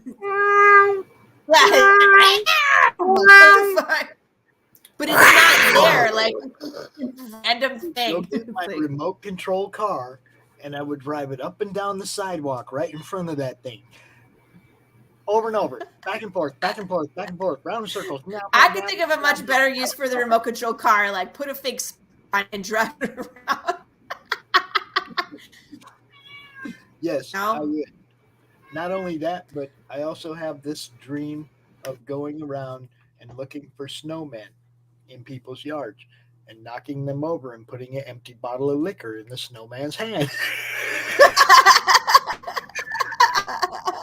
What I'm kind of sad is that nobody really pranks anybody anymore, because people don't know how to when to do a prank that's actually funny, or they do a prank that's not funny. It's actually really mean. Well, that's the thing is, the most of the people I've known. I'm sorry, I hate to say it. As much as I'm twisted, I'm sick. I like goofy pranks. Half of the stuff people call pranks now is just literally low key assault and harassment. Oh yeah, there's TikTok's famous for that. There was this one guy. He points that out on his Instagram. They literally this guy who's an idiotic TikToker comes up and just bitches at the guy and tells him how pathetic he is at the McDonald's drive-in. It's like, "You made my order too fast" and shit. And then the guy's sitting there, and this guy's literally verbally abusing the dude. And it's like, wow, you're abusing a minimum wage worker. I bet you're one of these assholes that goes on "We need more power to the people and higher minimum wage," but you shit on minimum wage workers. Fuck you, Mm-hmm. People like that a lot of the time. It's Friday. Friday when I say evil shit. Fuck them. It's a day ending in Y when I say evil shit. Fuck it all. Yeah. And Pops is just like, what the fuck happened to this panel with these No, dicks? Pops is laughing at me being my drunk ass on a live. Oh, never mind. What are you Hey, drinking? I got something cool at TwitchCon. See? Ooh. This is Gear Breakers, and this was part By the of. way, girls, notice something? What? I cut my What? hair off. Did Oh. you? Cool. Girl. Today. Wow. I got frustrated. Congrats. Okay. So it's I don't kind think of a there's, long... like- yeah, where it's like... I had it down so long much, and it was like- kept trying to get in the shirt. It was rubbing on the nipples and stuff like that. I mean, Yeah. literally. But actually, Like, it's get stuck in your it's a breath. long story, but one that I think actually open. So with the medical issues I've talked about openly, with PCOS, one of the things that happens is mid-30s, you usually lose hair. And it thins. And I've been having problems with that for a while, and it mats because my hair is part native and part Celtic, so it's thick as fuck and curly. Mm-hmm. So when the strands started getting thinner, they just started matting, and then it would cause so much damage, it would tear sections off. Ouch, And does that hurt yeah. when that happens? Considering my life with pain, I didn't really feel it as much as it was irritating me. And I've been actually having to take specific vitamins just to keep the nutrients up for my body and hair since this started. And I got fed up with dealing with it and having to do oil treatments daily. So I cut about 2/3 of the length off in the shower today. Yeah, I use castor oil like in the conditioner and stuff. That helps a lot too. Yeah, I have a castor oil scalp rub and a lanolin hair oil that I use a lot, but my hair sucks up moisture so much, and as a nature photographer in fall and winter, it's going to be dry as fuck. I don't need that long of hair to deal with, you know? Back up. You cut your own hair in the shower today. Yes? Mm-hmm. How do you... I've always done my own haircuts. I'm used to it. I just cut it off in the shower, and when it was dry, I went over and just double checked for stranglies and trimmed them off. Okay. If I did that, it'd be like... I do layers and a bob kind of thing because the thing is that with me, I hate fucking wasting my time styling my hair. I fucking do. I just don't like it. So what I do is because I'd rather have other things to do than to style my fucking hair. Sorry, like makeup takes 5 minutes for me. Makeup? What's makeup? I'm not even hiding the hives I had recently. Ooh, those look painful. But yeah, so what ended up happening? They're mostly healed. They're just red spots right now. Yeah. So what I did was that I went and showed my hairdresser like the haircuts that I liked. I said, okay, I just like wash and go, dry up. What can I do? And then she just cut it, and it looks good. And that's like more women should do that because it's like the hair industry is probably going to put out a hit on me or something. But you know, I grew up broke as fuck, so I don't believe in going to somebody and paying them $40 to cut my hair when I have a pair of scissors. I mean, yeah, I'm a little more bougie than that. I don't go to anyone to do any of it. If I cut my hair, dye my hair, I do weird styles, I make my own dresses, shit like that. I don't go to people for that stuff. I'm collecting right now a whole bunch of velvets. I'm going to take my old dress I made like 16 years ago, my Renaissance gown, and me and my mom are going to make a whole bunch of simple versions of it for me to wear year round. Right. So, because it's expensive as fuck to buy this kind of stuff, especially picture velvet Renaissance gowns. The sizes I have to have custom made for my boobs. No, fuck you. I'm not paying $300-400 a dress when I can buy the velvets on clearances and sales and pay about $30 a dress to make it with my mom. Yeah. Especially since the ones I make with my mom last longer. I don't think that, well, the thing is like I learned kind of how to sew back in junior high. And I know the science of it, but it's like, it's kind of like, for me, I don't have time and I don't have a sewing machine. So I'm kind of like, oh, fuck. But I will say this, at least I know how to fix a button and a few things. I'm not that lame in the sewing department. Because like I'm not big on sewing. That's why I have my mom help me with it. Not because I need the help, but because I don't like doing a lot of it. I do a bit of everything. I grew up in a family where everything we had to make ourselves. Yeah. And so I literally took apart old sweaters and crap from Goodwill and built my own dolls and stuff out of it as a kid. Yeah. So, My mom went on a kick where she would make her clothes to a point, but then she'd buy a lot of clothes too because, you know, she's mom. I still have You a feel left out. I still have a You're full like, length I dress still that got I my actually hair. made out. No, I still see have a this full length over dress I here. made out of old curtains. I mean, I see that over there, and I just laugh because I still got mine. I've lost a lot actually. It's not as thick as it used to be at all. Sometimes it's like also if you exfoliate your scalp, I found this out. You actually like because you think you exfoliate your scalp like by just washing hair like this, right? You really don't. You actually have to get like kind of a finer brush and kind of massage your scalp. And it was like, oh really? And then I did it, and the hair loss is a lot less. So. Yeah, I'm doing all that stuff, but it only helps so much, and I can't deal with the long hair with it too, and I'm gonna lose more hair with it long, so it's gonna be like this. But again, it is what it is, and this is when they had all that stuff, all the people arguing about the whole thing with Will and Jada, and I'm sitting there going, I don't care if she's bald, she's still a bitch, and being bald does not make her a victim or disabled. Well, what I think is interesting is that, like, I wouldn't have known because, like, a lot of She's black a women that I millionaire, who met have cares? gone bald. Like, And they all these actually people, all these same people who are posting saying what she's got is a disease, it's a horrible condition. It's like, no, she has a condition that literally is exhibited only through hair loss. Whereas I have a disease that causes metabolic issues, infertility, cysts, ruptures, bleeding conditions, can cause miscarriages, can cause cancer, causes hair loss. Fuck you, calling that a disability, you know? And I lose hair the same way, and I don't fucking care. Don't make it disability.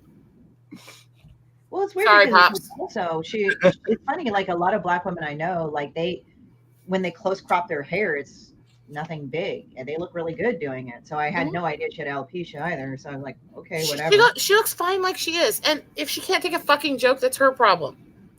And I'm sorry, insulting words is never an excuse for assault.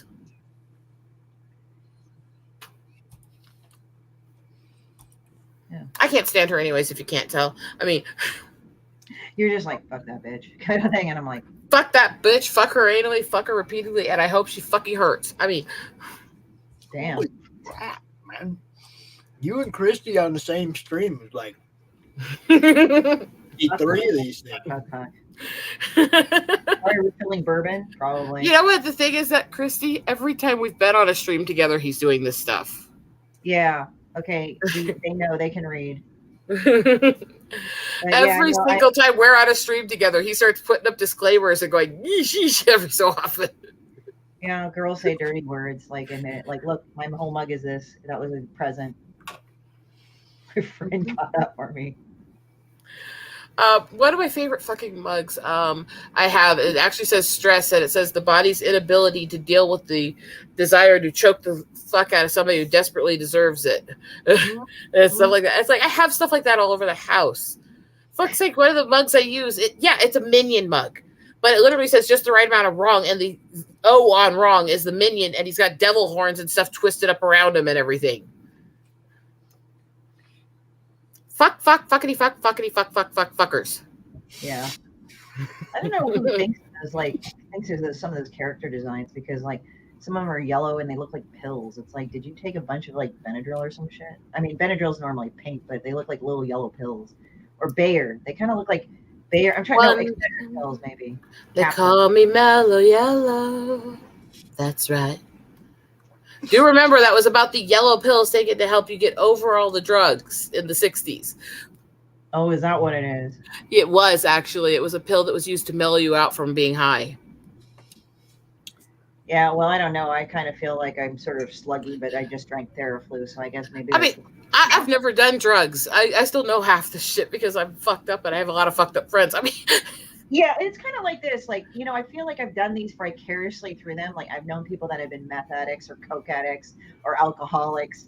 Is it bad that I like to be around the people that are getting drunk or high so I can fuck with their heads while they're loopy? I mean, well, I mean, it shows a certain level of cat sadism, but, you know, there you go. But I can go on record saying that I've done all those things, but I've never become.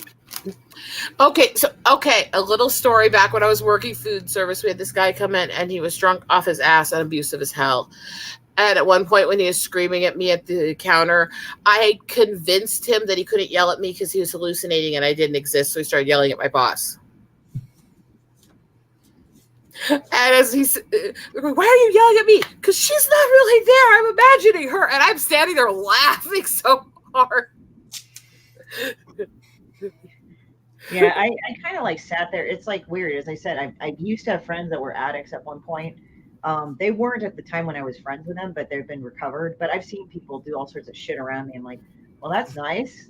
Not that I want to do half these things, but sure, okay, that's nice. And it's like enough to know. I feel so guilty. Sometimes I was the one egging him on to do that stuff just so I could laugh at him and take pictures. I mean, yeah. Like it was to me, it was like really, it was really like non sequitur when it would happen. Like one guy did a line in front of me and said, "Oh, you should do this," and I'm like going, "Why?" And he said, "Well, it hurt." I said, "Doesn't it hurt?" Like I would say it innocently, like, "Oh, wouldn't it? Doesn't it hurt?" And he says, "Yeah, but you should just do that." Like, okay. Yeah, and here, how's everybody tonight? No, I mean, that's the thing is, I have an insane pain threshold, but I've been through insane shit. People talk about things and I go, yeah, well, let's try this one. Let's try this one. And it's a matter of fact, because they sit there and go, well, what about broken bones? It's like, well, I mean, lifetime, I've had about 70, but there was at one point where I broke almost 30 in one day when I was 11. And they look at me, I'm like, I didn't really. It was the 2,000 drunks that trampled me, but still, it still broke about 30 bones. And the faces I get from people, they're like, you got to be kidding. Yeah, that didn't really happen. It's like, yeah, huh? And I showed on one of the streams I was on a couple of years back, I found this picture, which was taken when I was working in the rock wall when I was in Job Corps. And this picture is me going upside down over the box because the rock wall we had was insane. It had the upside down, it had crevices, it had twists, it had places where you had to go like upside down and downward at the same time and shit. And somebody took this picture where I was going over the upside down box and flipping myself onto the next section. And the shirt had ridden up and you could actually see the hole in my back from where the high heel was in it when I was a kid. And so I showed that picture to him on the panel going, see the hole from where the high heel was, but look at what they're fucking doing with that scar still there. It's like, fuck it. What's up, Max? Welcome. Just got done eating. What's up? Just got done Dixon eating dinner? Airplanes. Well, you asked what's up. I mean. Yeah, that's true. Max was out earlier with us doing the game, playing the game. Mansions of Madness. That game's super fun. I like it a lot. Yeah.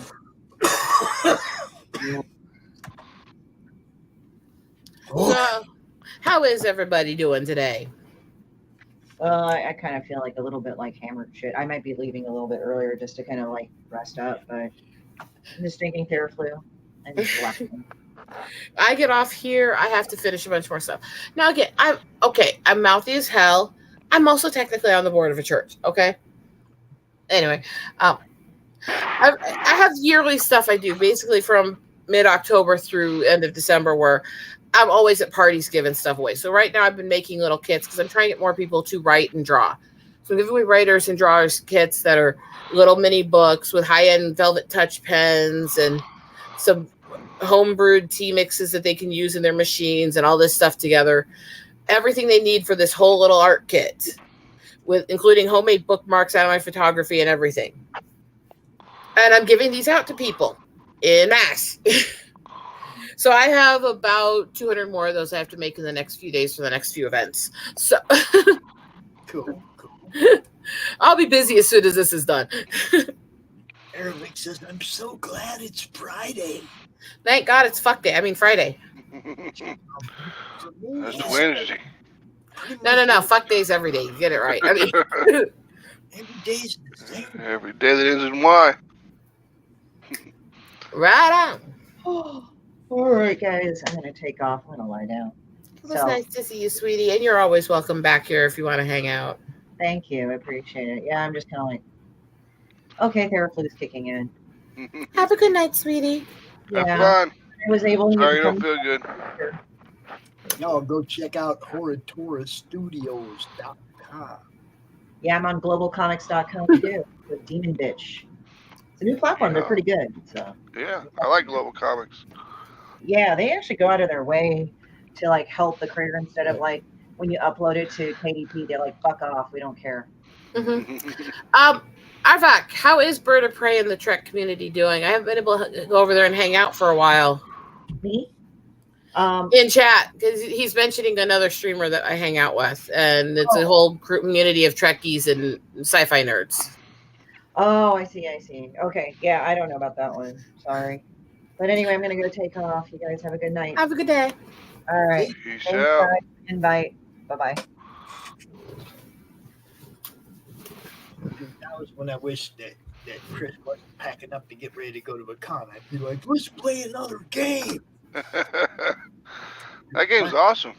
Every one of the games we played has been fun, Max. So far, yeah. I haven't had one that I haven't had fun playing. No, they've all been fun. So check out Madness Gaming, you guys, when we're out here playing games, because the ones that we're demoing are all stuff that you can actually play online with your friends, just like we are. Yep. And I thought that the Mansion of Madness game, the way it was set up with the camera over the play area and then the screen share of the app, that worked really well. Yeah, once I figured out how to flip them back and forth so that we could read everything, and it was like, then it got really good. I like doing that. I just been having fun with everything. Match shit. Gotta have fun in life. Expanding the network and just like bringing in all this other stuff has just made it more fun for me. Bird of Prey 5 is under the weather. Everyone else is. Oh, send him some love.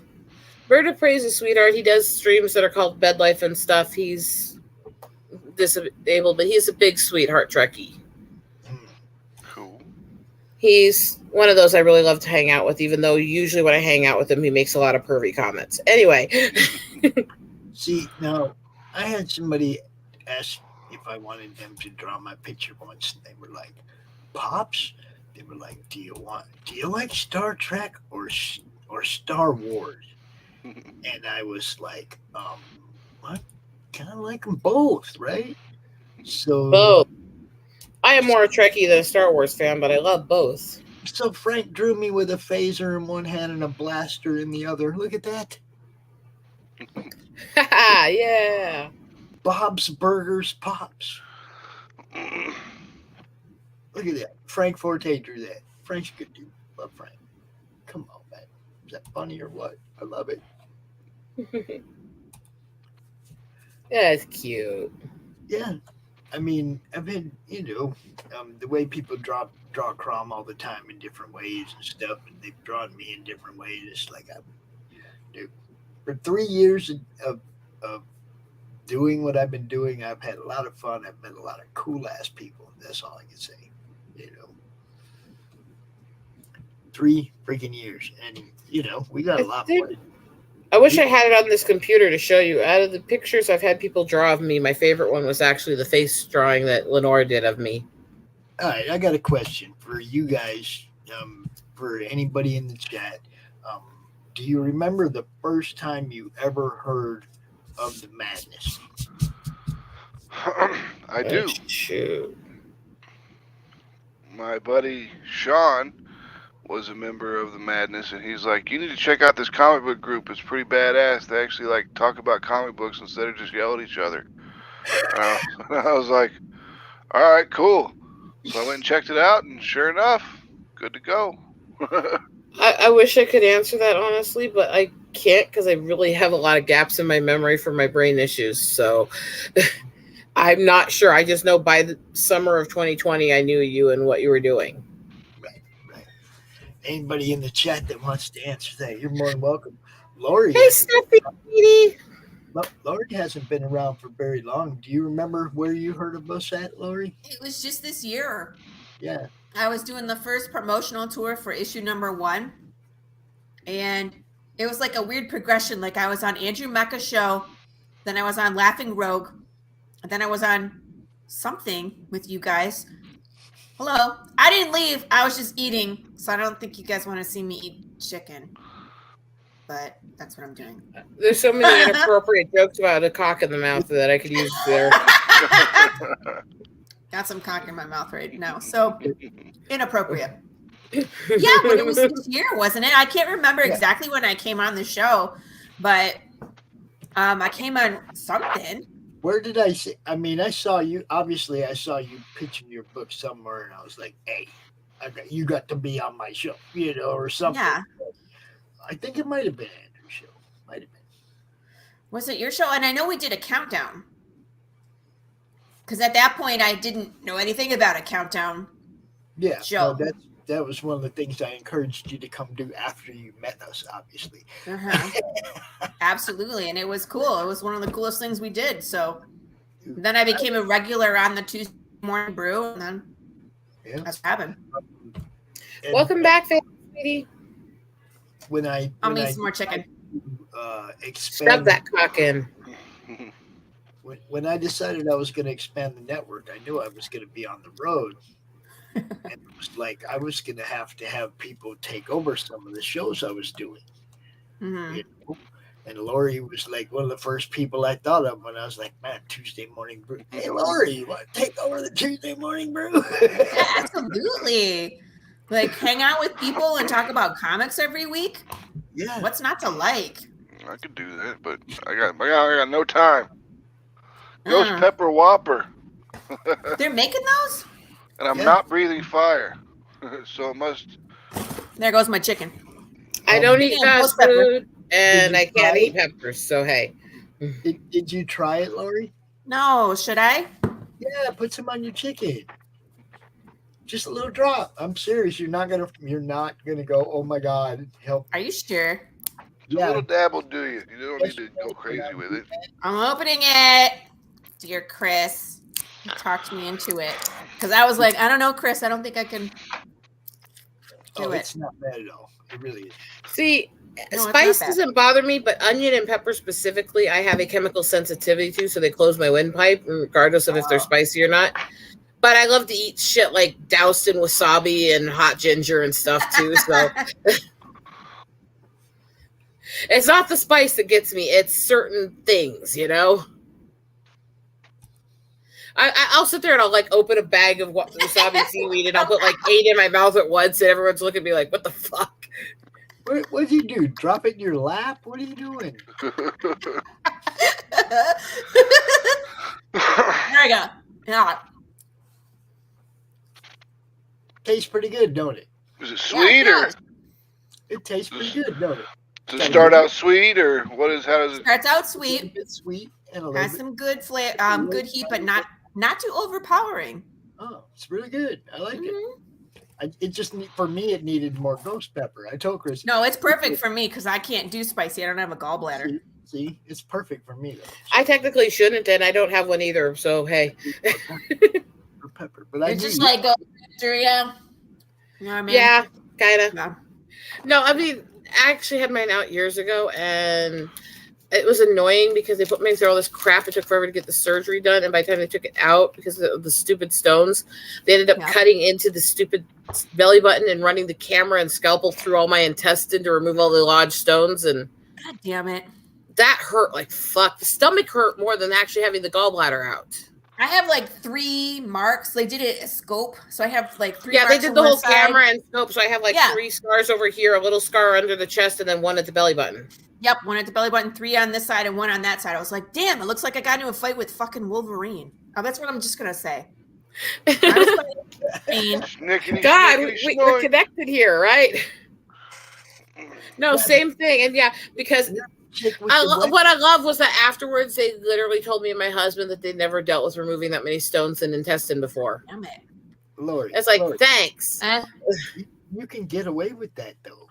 You can actually play that into your costume and everything. You just like use the scars, just paint them up a little darker and twist it, make them look jagged, and use them. I mean, But they also effed up my stomach. So if you want to see effed up stomach and cosplay, there you go, people. It's not really Yeah, because fun I to have look at. this star pattern scarred on my belly button. It's not pretty.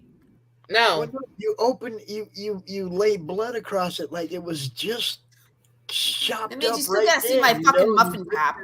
You rip your clothes open. What we're saying is we're not that sexy to get away with it. I mean, I can show it, but people will probably tell me to cover that shit up, and that's because they cut through all my muscles multiple times. But that's what happens. Don't have kids. I hope he's doing well, Steffi. Yeah, I'm doing Fridays. I'm doing a weekly show with the Madness or Pops here. And so it's aired on my channel, his channel, and a bunch of different little sub-channels to both of us. And it's just a hangout. So when I do the hangouts, I throw the link out to the people in that community's network, basically.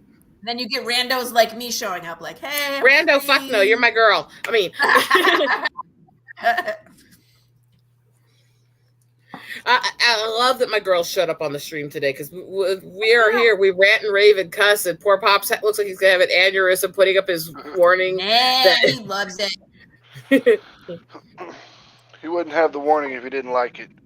Hey, if this was over on my channel, I have a banner I have a couple banners I throw up constantly for those things. One of them is, the views of my guests don't represent the host, the wankers, and stuff like that.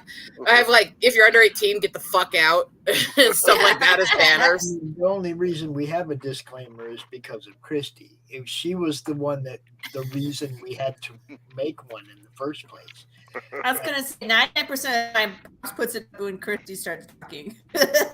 Well, today he kept putting up when I was ranting while Christie was here.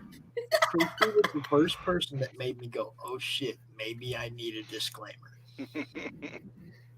But I'm in that list, aren't I, Pops? Oh yeah, you're there, Rich is there. We have a few that, but we also have another disclaimer just for in general, we try to warn them, right?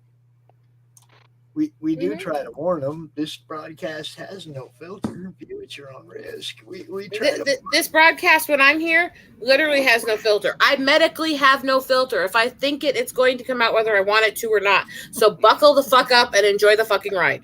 And that actually is true, where the part of the brain connects what you're thinking and what you're saying at the back here. I actually am missing part of that brain tissue from scars from seizures. So I literally have no filter. I can't. And that's why we love you on the show. No. That's good. That's what I tell people. Buckle the fuck up. You have no idea what's coming out my mouth. I don't either till it comes out. I mean, I say something, then I go, fuck. I didn't know I was going to say that shit. I mean. Sorry. Not sorry. Not sorry. I would be in a lot of trouble if I didn't have a filter. I get in a lot of trouble with it. Try ticking like Tourette's, yelling the F word in the middle of church. Yeah. Yeah. Been there, done that. I mean, yeah, well. Here's the story. All right, I'm going to be gone for of a crazy bitchy. I mean,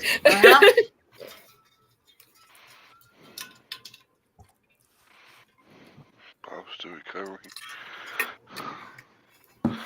You like that ghost pepper sauce now, huh? Good. I know. I might not sleep tonight, but it's good. Okay, Steffi. I hope you both are doing better, though. Stephanie is another one. She's a sweetheart I've known for a long time. I actually met her and her husband back when I was actually hanging out with people like Midnight's Edge and them before all the channels grew. And I get along so well with those two. They're sweethearts. Cool.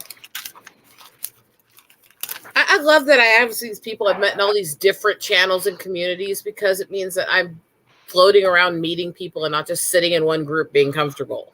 Yeah, right. Branch out. Heck yeah, enjoy man. learning, meeting new people. Yeah, man. Although usually I'll be honest, as much as I love doing streams and meeting people and stuff, I have more fun going out hiking through the blizzards and meeting the eagles while they're out ripping a deer apart than I do meeting people. I'm sorry, what? No, that is actually true. I actually have the pictures of the eagle with his wings spread, ripping apart the deer he just killed that I took out in the middle of the snowy blizzard. I'm a hermit. I stay at home. I'm a married bitch. I do both. Like this? I'm a nature photographer, so I spend a lot of time out in nature with animals doing crazy, crazy shit. Do you actually have me over on Twitter or anywhere, girl? No, but I need to. I need to collect you. Okay, I go over to all the ladies. Go over to Twitter real quick. Add Rose M Queen 1. Rose M Queen 1. Where the fuck did Twitter go? Tweeter.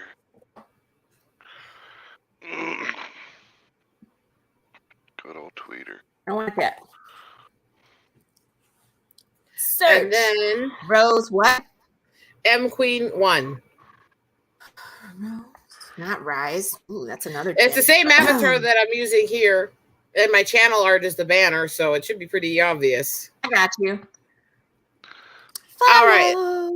You follow me. I'll hop over. I'll follow you back, and I'll see if I can find the photo and show you this real quick here. Yeah. So I was like, I got a bear that is Birdie in my comic. It's kind of fun.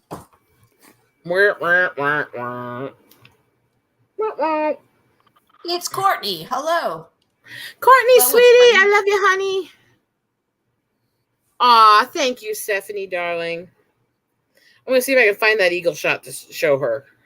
I would put it up on the stream, but I literally can't from this laptop. So if I send it to her, maybe she can give me a screen share so I can pop it up on the screen. I can do that. Workarounds, right? I know I put it on this stupid phone somewhere. One sec. This biscuit is dry as F. I don't want to eat it. I have way too much shit on this fucking thing, I swear. The chicken's dry? No, the biscuit. I can't eat it. Oh, dry. Yeah. Terrible biscuit.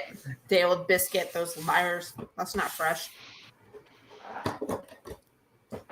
Come on. I know I put you on here. Fresh this morning when they made it at 5:30 a.m. Probably, and that's about out.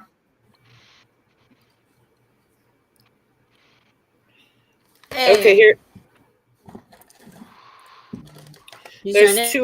There's two photos. I just sent the first one. I have to scroll back down there to get the second one. What the fuck? I do crazy shit. Can you tell? Eating fucking deer. I've watched them rip the throat out of a running deer while it was in motion. My fucking keyboard. Fail me now. Eagle versus deer. All right, so kill. You never took the other screen share down. Actually, it looks like. I'll kill it. Ready? Delete. Yep, and then put that one up, and I'll show it. Go ahead and show this, so because I hate having a conversation and not showing it to the people in the chat because I feel like I'm leaving them out of the loop. You know. Yes. Desktop. Where's my crazy chick? Crazy chick.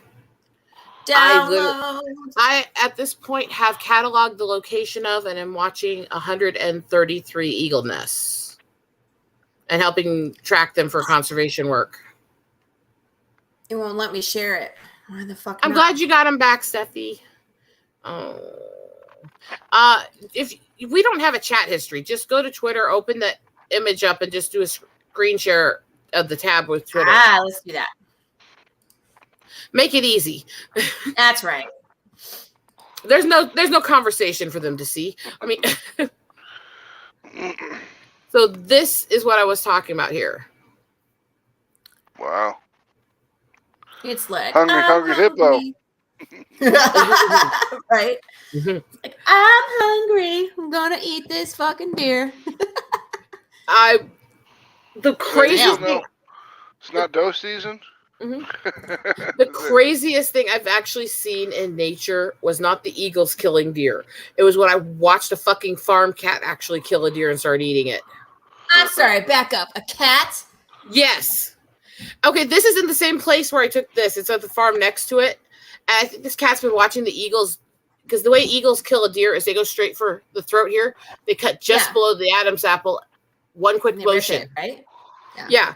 This cat ran up and it jumped on the deer's chest, just like the cats fly up to it, just like the eagles fly up to it, grabbed right here with its claws and cut across the Adam's apple. As the deer fell, it started eating it. It was still alive when it was eating it. Yeah. That's fucking badass. I was driving by cat. as the cat did that. I stopped and started taking pictures of the cat as it's ripping the shoulder open of the deer and eating it. Nature's crazy. That cat / velociraptor. Yes. So yes, this is badass nature being heavy metal. Yeah. And thank you, Aardvark. Eagles are a lot more brutal than a lot of people realize. Most people know they're a good predator. Most people don't realize how vicious they are. They will kill deer, mountain goats, anything that they're hungry if they're hungry and it's there. B, they are vicious when they fish, and they're the only one I've actually seen where they'll go land on like a frozen lake or a river that's like a couple inches thick, solid ice on the top, and they'll watch the fish underneath. And as the fish swims by, one shot, they'll go through the ice with their beak, grab the fish, and rip it through the hole and back out in about a second flat. Damn. That's crazy. It's freaking crazy. But they're brutal hunters, but they're amazing. I love my work with them. And I'm over in East Iowa area, so I'm not far from the Cedar River, and the Cedar River runs here about an hour away from the Mississippi, and down a little bit south of here, it runs into the Mississippi. Between the Cedar River and the Mississippi here, from bottom of Iowa up to beginning of Minnesota, Wisconsin area up there, is where about a third of the bald eagle population spends a little over half of the year. That's cool. And in winter, even more than that are here, and they're all out in group and public hunting at that time. They're not nesting, they're in pre-mating season, so they're all out hunting and trying to put on weight and muscle. And so you go out in winter for this couple months, and they're everywhere, lining the trees, other stuff. I had a day I tracked down and found over 1,000 eagles in a day. That's nuts. It just seems like a lot of eagles. I love my work. I have so many pictures over the last few years of doing this. I have probably about 50,000 photos of eagles I've taken. Wow. And yeah, as you can see, I get some good ones. Because they're in Michigan too. So I saw a couple while I was in Michigan, but I'm in Texas now. We don't see shit. We get there's only a few grackles. Eagles do not generally like too hot or humid, so usually there's only a few in the south. They don't tend to like to be there in summer, only a little in the wintertime when it's not quite as bad. And they're usually only right on the coast and not in the rest of the states. Because they love to fish. They love fish. My favorite was a juvie I was watching who was sitting on the ice. Okay, this river part where they were fishing, there's a bunch of eagles and a bunch of gulls all together. It was half frozen, so there's a channel where it was moving quickly, and then there was a big frozen section on both sides, right? Yeah. The eagle, this juvie eagle, about a year old, was sitting on the ice, and just sat there. Didn't fish, didn't do anything. Every so often, when one of the gulls would catch a fish, he'd go over and slap around the gull and steal the fish. You do all the work. I'm gonna take your shit. I'm just gonna take your shit. And he did this. I've watched these guys and photographed it and watched this for like an hour, and he never caught a single fish of his own. He literally stole from every gull that tried to catch a fish. What an a-hole. But I mean, I guess work harder. Don't work harder, work smarter. Right? Yeah. Well, yeah. Plus, honestly, you want to see assholes watch mute swans in action. Then you have, you got out there, you go out there, and you've got mute swans are the most aggressive form of swan. Trumpeters are the most docile, which you would think would be reversed for the names, right? Right. You named the most docile bird, the one with the loudest meaning name, and you named the most aggressive bird, the one with the most violent meaning name. That makes a lot of sense, right? I mean, but that's what they've done. But trumpeter swans are also like an extra like 40% bigger than mute swans is the largest swan. And so it's really a good thing that they're not that aggressive because they have vicious black beaks, and swans have teeth on their beaks. All swans. Yes, they do. They're pointy And bastards. they're not tiny little nubs like a lot of waterfowl have. They have vicious teeth along their beaks. Just like eagles actually have a jagged point on their tongues backwards like daggers that'll actually grab the things and force it down while it's being ripped. Mm-hmm. Barbs on their tongue that are literally like daggers. And so I remember the first time I was watching swans in the wild was actually this mute couple that showed up over in Canyon Lake when I was over in the Black Hills, right?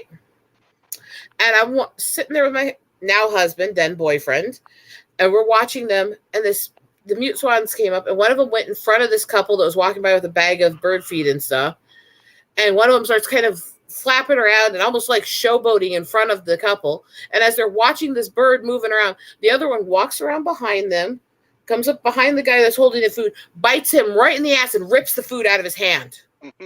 They got mugged by the swans. And I'm just sitting there going, holy shit. Holy shit. And me and my husband were just laughing so hard. We're sitting there going, oh my God, did we just see that? And then both swans run off together, chomping into the food bag, just happy as can be. It's like, that was so intentional. That was, you distract them, I'll get the food. You know? We showboat for a little bit, and you look at me, haha, let's get out of here. And I laughed so hard. I love nature because it is, and I've seen some gruesome shit in nature too doing this work. And I've had times, I tried to go out and do morning sunrise photos out on Hetty Draw, which is the overlook just below the peak of Mount Coolidge in the Black Hills. Gorgeous overview. You could see Wildlife Loop from so far above it. You can take the pictures. You can get the pictures. You'll see the hills. You'll see the animal areas. You'll see the stretch out, and you can even see the Badlands in the distance. It's so clear of a shot, right? So this is me and my husband. We're just going to go out. We're going to do morning shots here. We're going to take morning pictures, and we're going to get the sunrise over that beautiful scenery, right? And get out of the car, start to head over to the little edge of the cliff to set up, and took a step, and behind the rock that was beside me, crouched down under the tree limb, was a wolf. My first response to that was, honey, get back in the car. Because if I had moved that close to the wolf, it would have charged. At that point, either of us could have gotten hurt. Oh, yeah. First, you can't move instantly. If you move instantly, it knows you're afraid and you're dead. So the first thing was make sure he's in the car and he's not going to get attacked. And then I carefully go back being safe.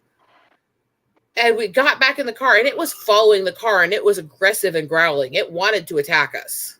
And it's like, sitting there going, oh, fucking hell.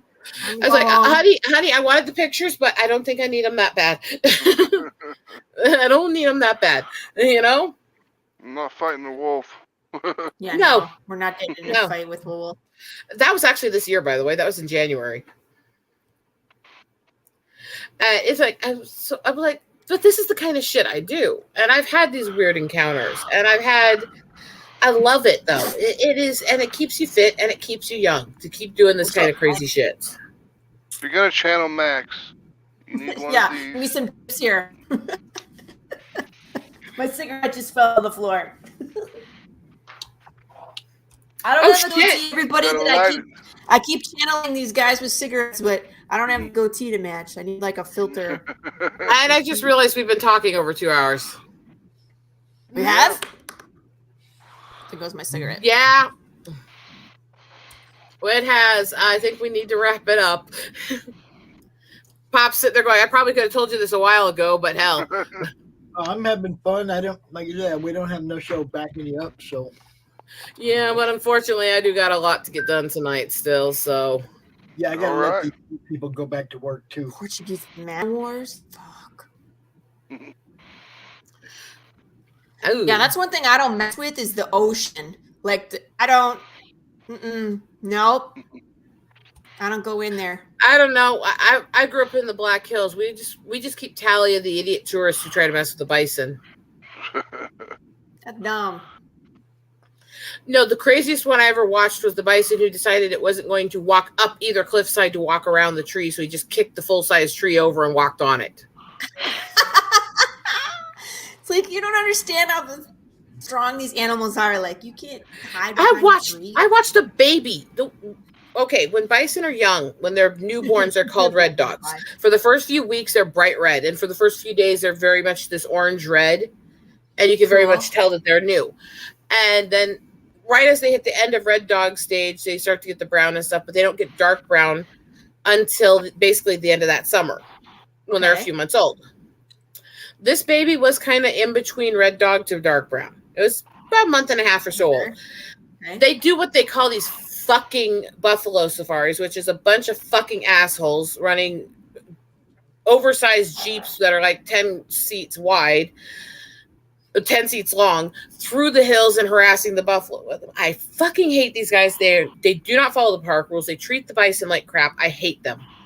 And this day, this group was getting right in. Okay, yes, the bison were on the road, but he was getting right up close and around the bend stuff. And we were watching from the road a little bit above them because where they were at, there's a road that goes up the hill, and we're probably about 30 feet above them in height, watching from the top of the hill. This baby started to try to cross the road to go with mama, and that vehicle was in its path. Now, it could have gone around. It didn't like that they were in its way, so it hauled off and kicked the back end of this Jeep so hard it actually lifted the back end and moved it. Like, and I'm sitting there laughing. I'm sitting there laughing so hard, going, "Look, Mom, watch that!" And she's laughing. I remember fuck you up. A couple of years ago, the one that made all the national news was the woman who got picked up by the mama when she tried to pet the baby. And the mama spun her around so much she ended up ripping her pants off and stripping her when she threw her to the ground. And this was caught on video. And they actually played the video on the news. They just blurred a couple spots when it got too legible to see. And yeah, And she went out and cried to the media about people making fun of her a couple days later. So it became culture. There's still, every year, there's pictures. They put all kinds of merchandise up of images of the bison with the pants hanging off the horn because somebody actually took a picture of the bison with the pants still hanging from the horn after she did That's funny, though. That's funny. They make memes of it. They make images of it. They make shirts of it. They sell to the bikers at the rally. I mean, it's... This woman's become a fucking joke. I'd hate to be her, but still, it's like, leave the fucking bison alone. Well, you can see in this video, you can see her start walking towards it. You hear people going, "Leave him alone, man. I wouldn't do that, sweetie. No." And she just keeps walking towards it, starts to reach towards the baby, and all of a sudden you see Mama come. You idiot. It's your fault. It's your fault. I'm sorry. They were so bad at the tourists messing with the bison this year in Yellowstone that they actually were running little tally mark memes where they were showing this image of a bison walking, and they were putting like tattooed emblems on the back for how many tourists it had gored and flipped. And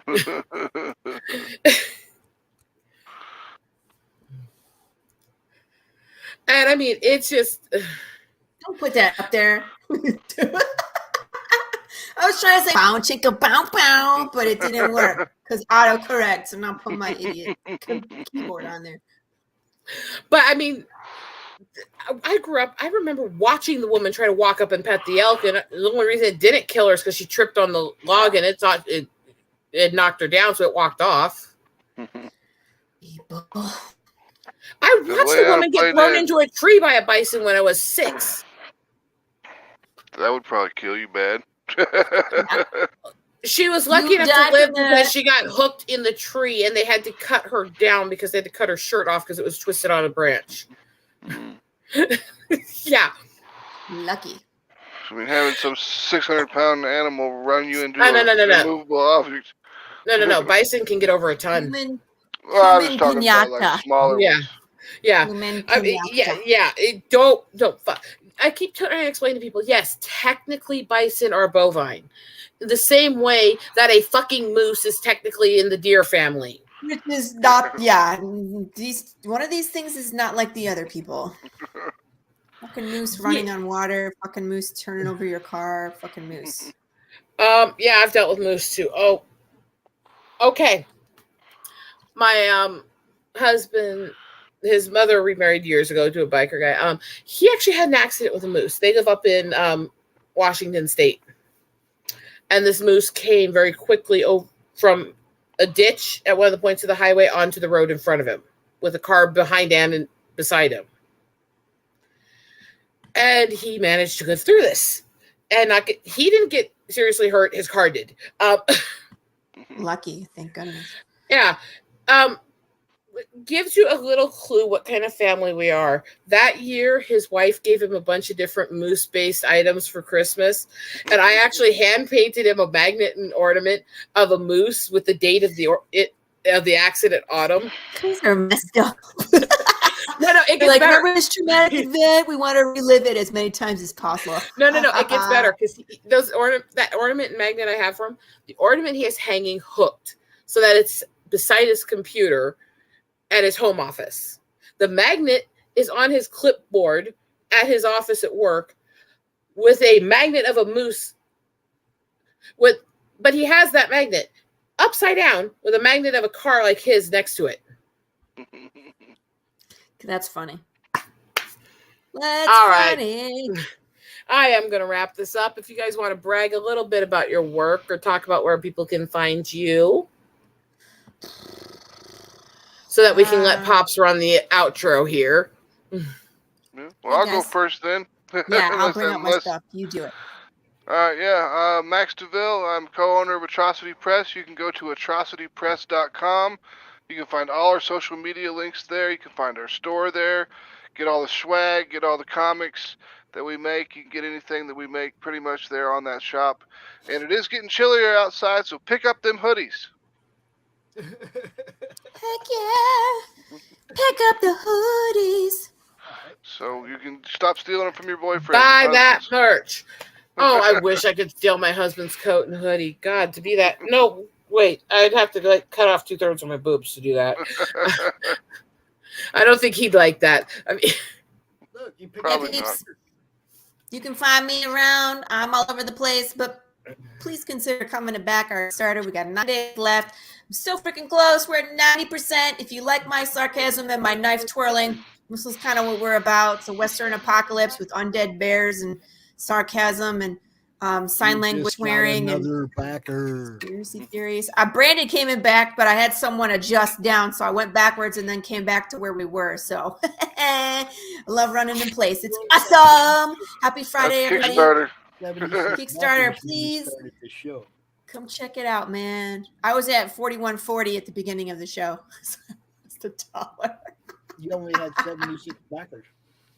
I got 77. I had 76 backers at 4140, and then I gained a backer, but someone adjusted down. So while we were on the show, good times. If you ever want to know what anxiety is like, run a Kickstarter. It'll make you drink on Friday starting at 4:30. Nah, I think that was just your personality making you do that. I mean, I started at 6:30, so it could be worse. And yeah, you're right. I mean, it's just kind of how it goes. It's Friday. So which one's the catch-up tier so you can get both? Winner, chicken dinner is what you want to go for. It has both PDFs and both physical copies. We do have a PDF catch-up called This and That if you are in a place where I can't ship you stuff. I'm in Missouri. You can ship to me just fine. Yes, catch on up, Max. Solve the riddles. Participate. Yeah. It'll be a good time. We do for it. I promise you it's a good time. Hey, Max. So yeah, you can see me there. I'm on Tuesdays on this network. On the Tuesday Morning Brew, you can see me there. There you go. You're a little bit closer. Thank you, Max. You're the best. There, tweeted it out for you. Thank you, guys. I appreciate your support. Everybody's kind of pushing right now because it's like it's hard to be in that like 90% and just being like, yeah. You'll be all right. You got 9 days to go, so you still got the last 4 days of of a Kickstarter explosion that you have at the last Yeah. end of the campaign. So you'll be good. You'll make goal. Yeah, I know we will. I just want to push. It's like we Yeah. want to get that stretch goal where we get to smash pumpkins. That's I'm going to cool. be at Cowtown tomorrow too. So both Saturday and Sunday I'll be at a con. So that should help as well. So Sweet. yeah. Max, you're the Speaking of greatest. Cowtown, I love Jibber Jabber, by the way. It's a fun place. Thank you. Speaking Having of a good Cowtown, time over there. Sam Barra's setup there. Say what? Sam Barra just dropped a picture of his table setup for Cowtown, so I guess he's already Yeah. there set up. So Well, they had setup times today and then tomorrow morning. So I'm going tomorrow morning.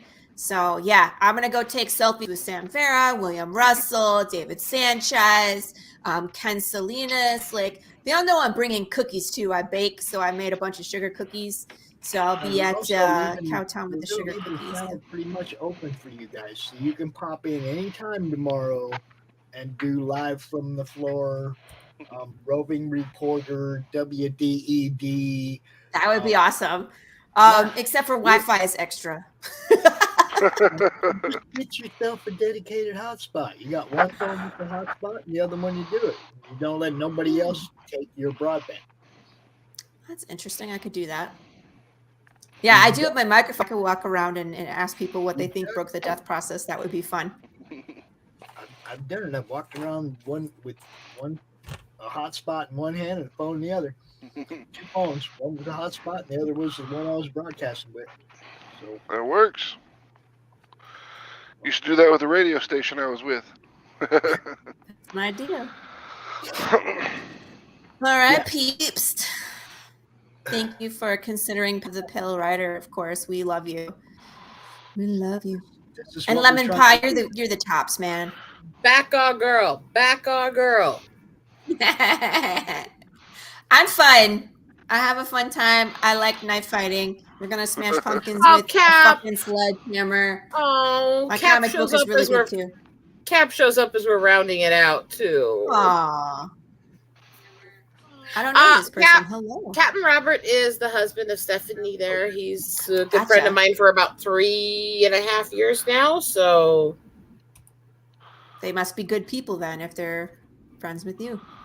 he's a sweetie. So much love to see you, Cap. I should be able to do more streaming here in a few days once I finish some projects. So I'll try to do a stream where you guys can come hang out in the next about 4 or 5 days, probably. You'll be here next Friday. Yay! Yeah. CromCon. We're gonna be here for CromCon. You can come see me and Pops and whoever else wants to drop in. You're always welcome to come in on the Tuesday morning brew. You guys can all give me crap about chopping my hair off. No, it looks good.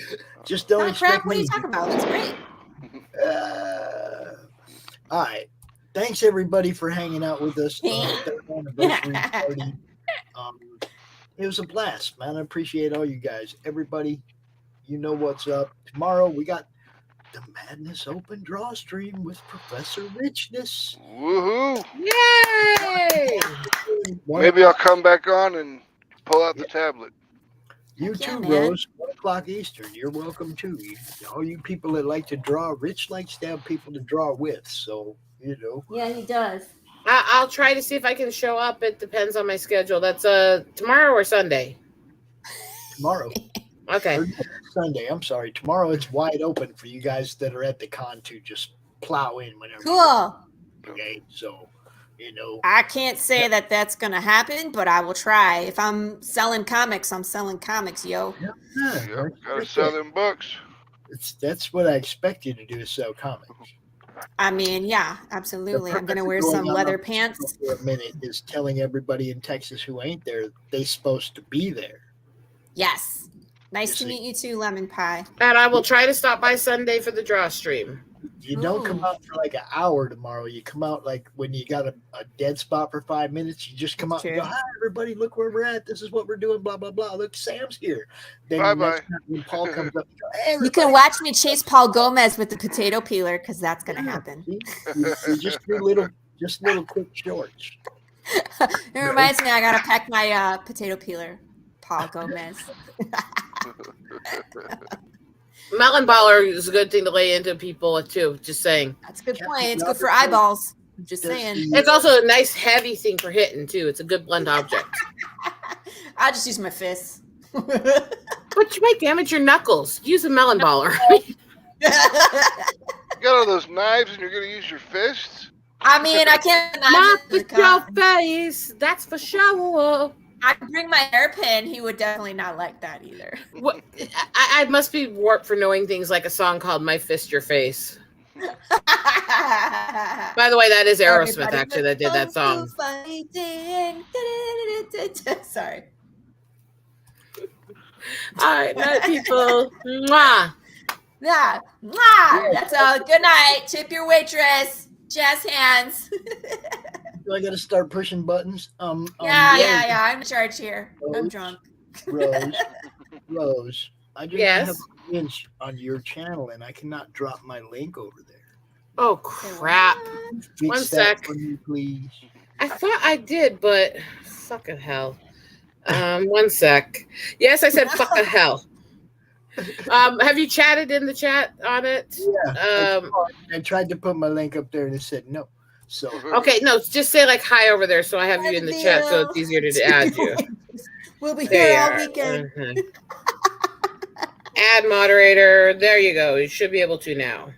Captain Robert, I feel you. Moderator. There you go. We got ya. Now all your people can come over and sub to our channel too. Yeah. Come on the Jibber Jabber and have some chats about some comic books. Yes. Lots of different shows, all kinds of different stuff going on over here now. So join the madness, yo. Yeah. And with that, we're out of here. Thank you, everybody, for tuning in. I pet you wash day. What do we got? What kind of what should we play? Should we play? How about let's play this one. America's southern border has become a war zone. Human traffickers, drug smugglers, and terrorists flow across the Rio Grande with impunity, secure in the knowledge that no one will stop them. A distant federal government lectures Americans on their privilege while punishing overworked Border Patrol agents who were helpless to stem the tidal wave of invaders and determined migrants. Second-generation Cuban-American Marcos Zamora is a military vet, more patriotic than most Americans. No longer able to ignore the chaos at his doorstep, he acts. Joined by his best friend Gus, they hit the border every night, saving lives while stopping violent drug cartels and other opportunists. The government reacts with fury at Marcos' attempts to preserve American sovereignty, deploying the full might of their enforcement agencies. But Marcos understands that the only thing the rich and powerful fear is bad publicity, and he records every encounter. Whoever he is, this private American must be stopped. Illustrated by Richard Bonk and written by Eisner winner Mike Barron, Private American is his version of Captain America, and maybe a little Punisher, taking part in this ongoing, violent, and very real battle of good versus evil in the war for American sovereignty. Grab your copy at theprivateamerican.com. We have a secure border, and that is a priority for our administration. Bringing you sex, sass, and style. Buckle up and unlock your imagination for a fun adventure with these death-dealing dames. They sail the galaxy in search of spoils. The most dangerous acquisition, and the most fruitful, are the legendary Splinters of Yggdrasil. The Splinters are magical artifacts forged from the Tree of Life that wreak havoc on the universe. The missions are perilous, but the bounty is glorious. Enjoy our hyper-fictional wonderland. How is a pirate ship sailing through space? 'Cause magic. How do they heal so quickly after battle? 'Cause magic. How are they able to communicate through jewelry? 'Cause magic. It's all about the characters. Abo, rough, robotic, ready. Mo, carefree, callous, courageous. Mistress Graven, daring, diplomatic, dominating. Betsy, academic, accountable, aristocratic. Nefara, ancient, assured, adrenaline junkie.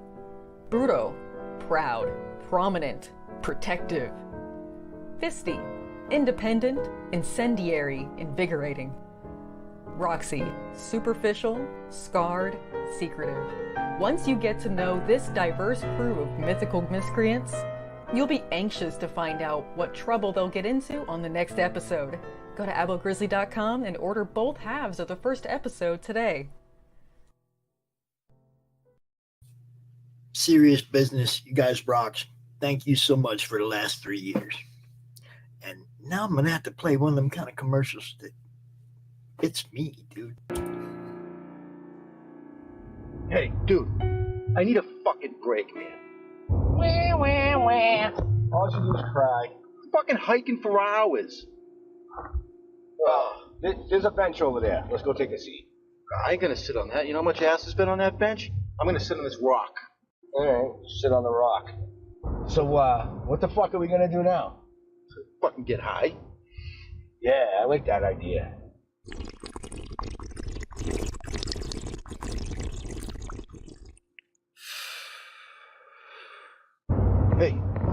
Hey, look over there behind those trees. What the fuck is that? Isn't that fucking ugly zombie that you fucking got stoned? He stole our weed? Let's go get him. Hey, man, watch out for the one on the fence. Ah! Jesus, they're everywhere. Piper! Where is she when you need her? She's probably pissing behind a fucking tree. Oh, piss off, dude. Take that, ants. I'll piss all over your home. All right, so I'm high.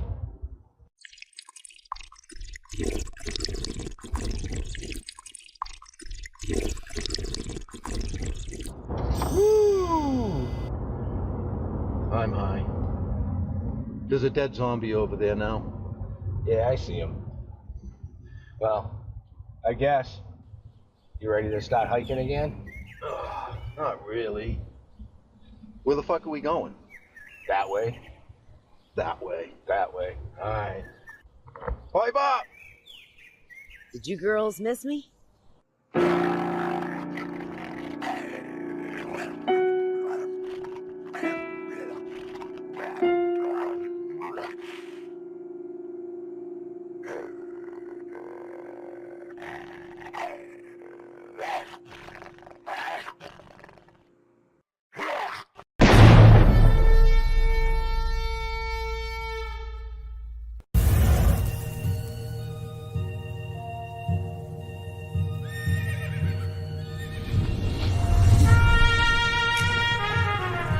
We've all heard the stories. We've all heard the legends. Wyatt Earp, Doc Holliday, Billy the Kid. But there's a secret history to the Old West. One that seems too strange to be true, but, well, we all know what they say about the truth.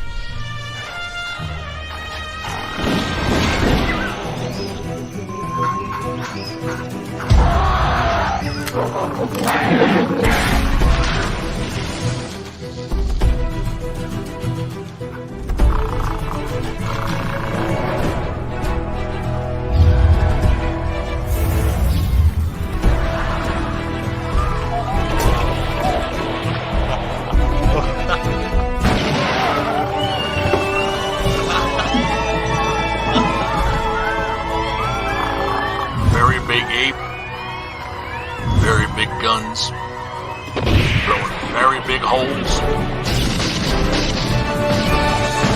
very bad people. I think the world is finally ready to hear the story of the strangest, the most startling Western hero of them all.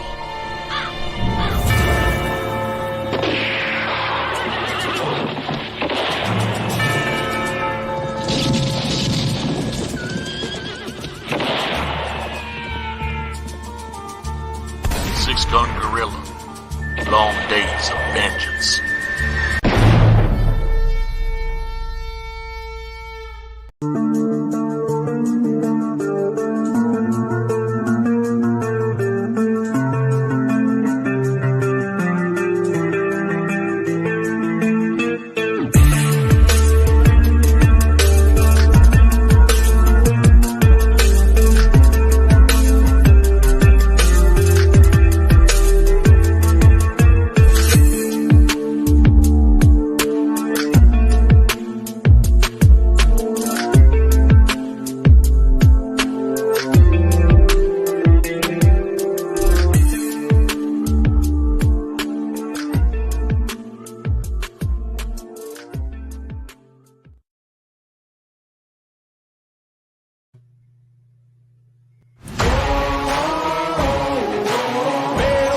mission, I'ma get it. You know I be on a what? Yeah. You know I be on a what? Man on a mission, I'ma get it. You know I be on a what? Yeah, it's all hard, ain't no fear here. You ain't giving this at all, you steer clear. Never beat, I've been down and I reappear. You got some money on the line, you better put it here. Rolling in and doing that work. Comic Books for Kids provides comic books to kids in hospitals and cancer centers across the U.S. It's a place where we can all work together to make sure every child has a comic book. 100% of all proceeds go towards the kids. It's about making a difference, and while they're in the hospital, allowing them to fly like a superhero, battle dragons, or rescue teddy bears. We are in every state in the country and now support over 160 hospitals. Every month, we add more.